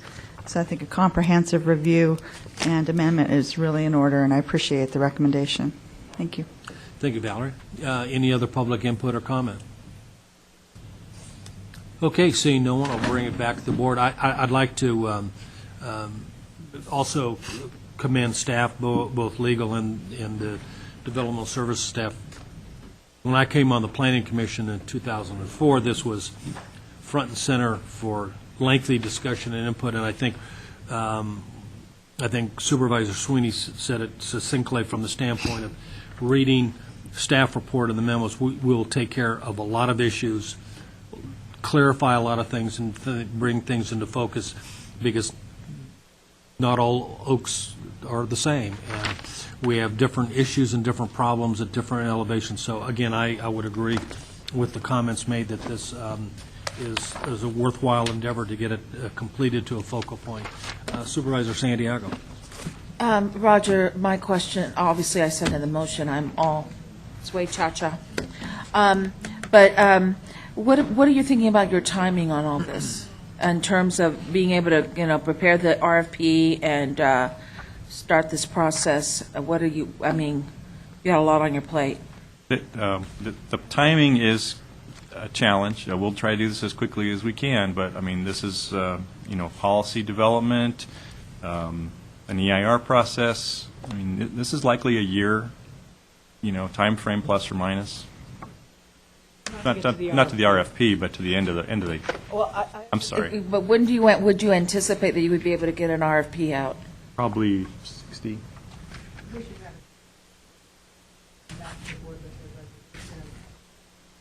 Your microphone. Oh, microphone. Kim Kerr, Assistant CAO. We can be back to the board in 60 days with being able to be released, addressing the notice of preparation and the EIR project description. A resolution of intent. Resolution of intent. So your hope is to have this within 60 days? Yes. Okay. That would be the end of November? Because it's really just defining the scope, the content. Simple. He's got a lot. So. Okay, great. Thanks. Okay, so with no other public input, no other questions for staff. All in favor? Aye. Aye. Aye. Any opposition? Motion carries 5-0. Okay. We're right on time for our 2 o'clock item. Madam Clerk. Item 4, Chief Administrative Office recommending the board authorize staff to, 1, finalize the revised public review draft of the zoning ordinance and targeted general plan amendments, 2, update the county website with the revised public review draft and maps, and 3, authorize staff to release the notice of preparation for a 30-day review and comment period. Okay. And Ms. Smiley, are you going to be leading this off, the discussion? I am. Shauna Purvine's Planning Services. I'm going to just do a quick brief presentation, and then that just kind of walks through the motion or the recommendations for today, and then we can get on to comments. Just real quickly again, where we have been, of course, you guys know you've adopted a resolution giving staff direction to increase jobs, retain more sales tax, reduce constraints on developing and promoting and protecting the agricultural and natural resources. You set out some objectives for us. These are all exact slides that we've been presenting to you as we go. These are just really reminders for the audience that may be joining us now. I have for the next 3 slides just the dates that we've been back to you over about the last 18 months. These are probably the dates that there was some substantial direction given going forward. We've been to you more times than this, but these are the ones where the actual direction was given. Work done on the targeted general plan amendment and zoning ordinance update. We did revise, we were here in front of your board last week on the 18th, where we provided you with some specific sections that were more substantially rewritten and provided you the full language of that. Since that time, we have revised the full document of the zoning ordinance, and we have revised the targeted general plan amendment document where needed based on the changes that were done on the zoning ordinance. We have reviewed and revised those documents per public comments that were received, and we've also revised the maps to bring them consistent with the general plan. We have prepared a revised notice of preparation. There were no changes actually to the notice of preparation in its objectives or policies. What we've done is just a discussion at the beginning of it where we encourage people to keep their comments to the changes that were made from the original round. We wanted to be clear that those comments that were received during the first round will be included as part of the draft document that goes forward. As I mentioned, there were some changes to the targeted general plan amendment. It was the only 2 places where we made those changes were to policy 2231 in relation to plan development and 30% open space, and policy 2241 in regards to density bonus, and that was because of the substantial changes that were made to the section in the zoning ordinance related to those 2. Summary of changes to the draft zoning ordinance. The global items. We did revise the document to reduce regulations and simplify the process per your board direction. We removed most of the I think we removed all the purposes and intent. Most of the language went into either content or applicability sections of the ordinance. We reviewed the design standards and relocated them to a draft site planning and design manual, which we are working on. We've embedded the optional analysis items into the document. We relied on state and federal minimum where applicable. We revised the terms in the glossary. We revised the use matrices, and we revised the special use regulations. More specific items, we brought most of these back to you last week. It was in regards to plan development, mineral resources, the protection of wetlands, our hillside development standards, landscaping and outdoor lighting. Signs we do now have as reserved based on the board direction later that day. Animal raising and keeping, non-conforming. We did revise and we brought you back that language, and we do plan to set up that workshop on the non-conforming to discuss its relation, the section 17.61 plus the non-conformings that were within those sub-chapters like landscaping, lighting, ranch marketing, and then the glossary. Zone maps, these are fresh zone maps based on just the corrections that we received the last time they were up here. These were actually not substantially revised, but once they were printed, we did discover some errors and we wanted those corrected. In your packet today, we have provided you with a revised consistency table. It looks like and will be the draft revised table 2-4 for the general plan. What this does outline is it outlines the general plan land uses and then which zones are applicable to them. We've added 2 new little characters. We have a triangle up there under medium-density residential R1. Those are for those parcels. We found a number of parcels that are out in the rural lands. They're old subdivisions. They were very small parcels. They were all developed out. They were all underplatted lands. And for a full consistency, we would have brought them to probably like an R1A, a 1 acre. But what we are recommending is that we leave them as a R1, which allows them to retain their setbacks that they had had before. This kind of reduces them going into some kind of a non-conforming state when they were trying to rebuild out there. The second one is the star, and those are in relation to those parcels that are in the Williamson Act. We had a few that were kind of outliers that we wanted. Sorry, Williamson Act I'm contract. sorry, but are you talking about are in a Williamson Act or were in a Williamson Act? Those are in a Williamson Act currently. Because we have a problem with zoning with stuff that's zoned AE. Correct. Correct. And No, so we're going to change the Williamson Act to a new designation under this zoning code. correct. Correct. No problem. There is still some work to get done. We do need to update our website and to fully revise the public review draft. We have provided you with a draft today. We would like one more chance to really scour it and get through some just edits and formatting, nothing substantial, just more cleanup. Per your board's direction today, we would like to be able to post that as the public review draft, updating the website. We would like to re-release the notice of preparation for a 30-day review. Because there were no changes to the original notice of preparation, it's not a requirement, but we think it's probably beneficial for the public to have another 30 days to take a look at the changes that were made and be able to provide comments on those before it goes in for environmental review. Schedule the public hearing on that public review draft. And then after that 30-day review, the next steps would be to accept that final project description, identify project alternatives, and begin that environmental review. So these are staff's recommendations. Authorize staff to finalize the revised public review draft on the zoning ordinance and targeted general plan amendments, update the county website with the revised public review draft and maps, and authorize staff to re-release the notice of preparation for a 30-day review and comment period.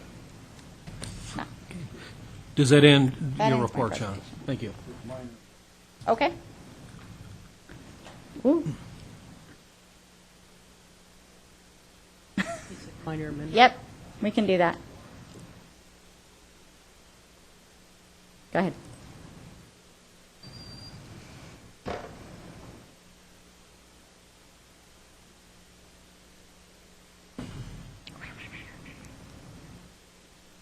Okay, any other questions for staff? Okay. Thank you, Sean. No other input from any staff members. I'll open up to the public for public comment regarding the 3 action items that are before us today. Valerie Zentner, El Dorado County Farm Bureau, and I want to speak in support of the staff recommendations. And I also just want to comment at how refreshing it was to open up the draft documents and see that the comprehensive rewrite and the process that had gone into it. Really feel that the public has been heard, and I'm sure that there are some nits that are going to come out of the review period, but I don't just see that as a substantial process like we've just been through, and I just want to say thanks for making it a priority and getting it done. Well, thank you, Valerie, and I know you've had a lot of input, and we appreciate that also in your working group.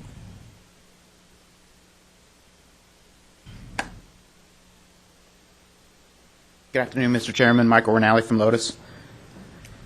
Well, we've heard extensively from the public, and we've heard extensively from the board on these matters.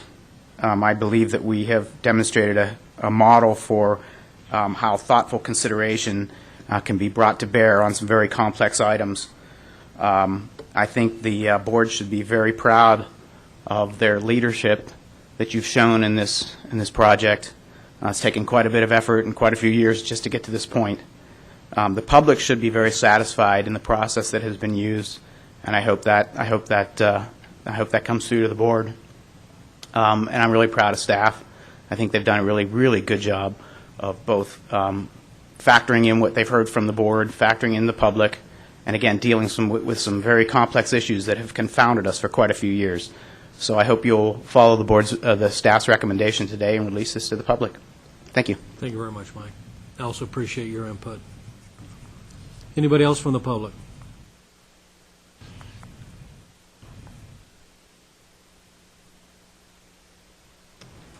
Sue Taylor, I just had a couple of questions. Shauna mentioned that about asking comments that have not been asked for the past part, or what were you?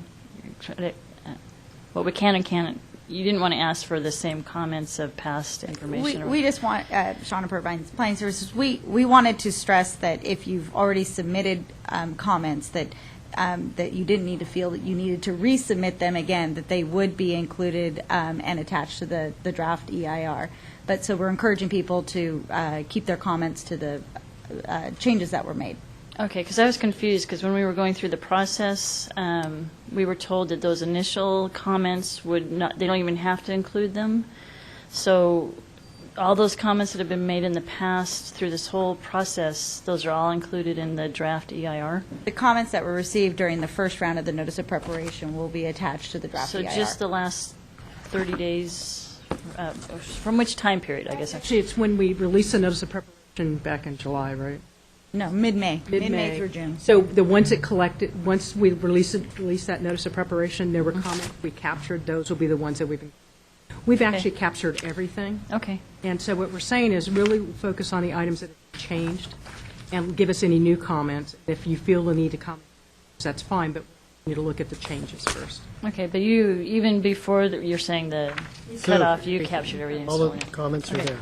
And then, so the new revised purified documents of what you're going to actually put before for an EIR are now on your website, so they'd be real easy to look at the finalized draft of... The draft, that's one of the recommendations, is for the board to direct us to update the website with a revised public review draft. Right now attached to the Legistar is a draft document. So if they approve that, then we'll have a clean copy of this is what we're going to go forward with. Okay. Absolutely. Thank you. Okay, thank you, Sue. Any other comments?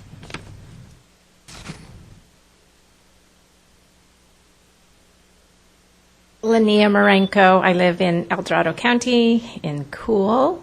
And I would like to just kind of support what comments that have been made requesting that we move forward as staff with the staff recommendations.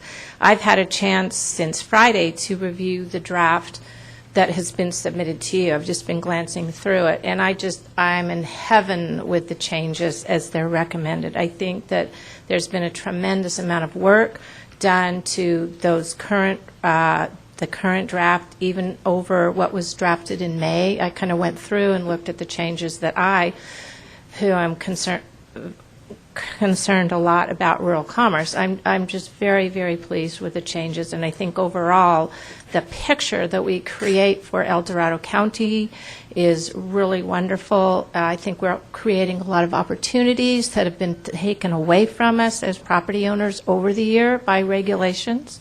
So I'm very pleased with that. I really would like to thank the staff who have participated in these revisions, at least since May. I'd like to thank you, Shauna. I'd like to thank you, Kim, Terry, or whoever's been involved, because I think they've been very, very conscientious. And I'd really like to thank the citizens who've been participated in these edits, because I really think they're tremendous. And I believe we're creating opportunities on at least rural lands that have been taken away from us over the years. So, and thanks to you, the board, for your participation. I've observed you either sitting in this audience or from my home watching the TV, my computer live, and that's wonderful. And it's quite obvious to me that you all have really dug in and really looked at things. And again, I'd like to thank you. You make me very proud to live in this county. So thanks. Thank you. I'll take it.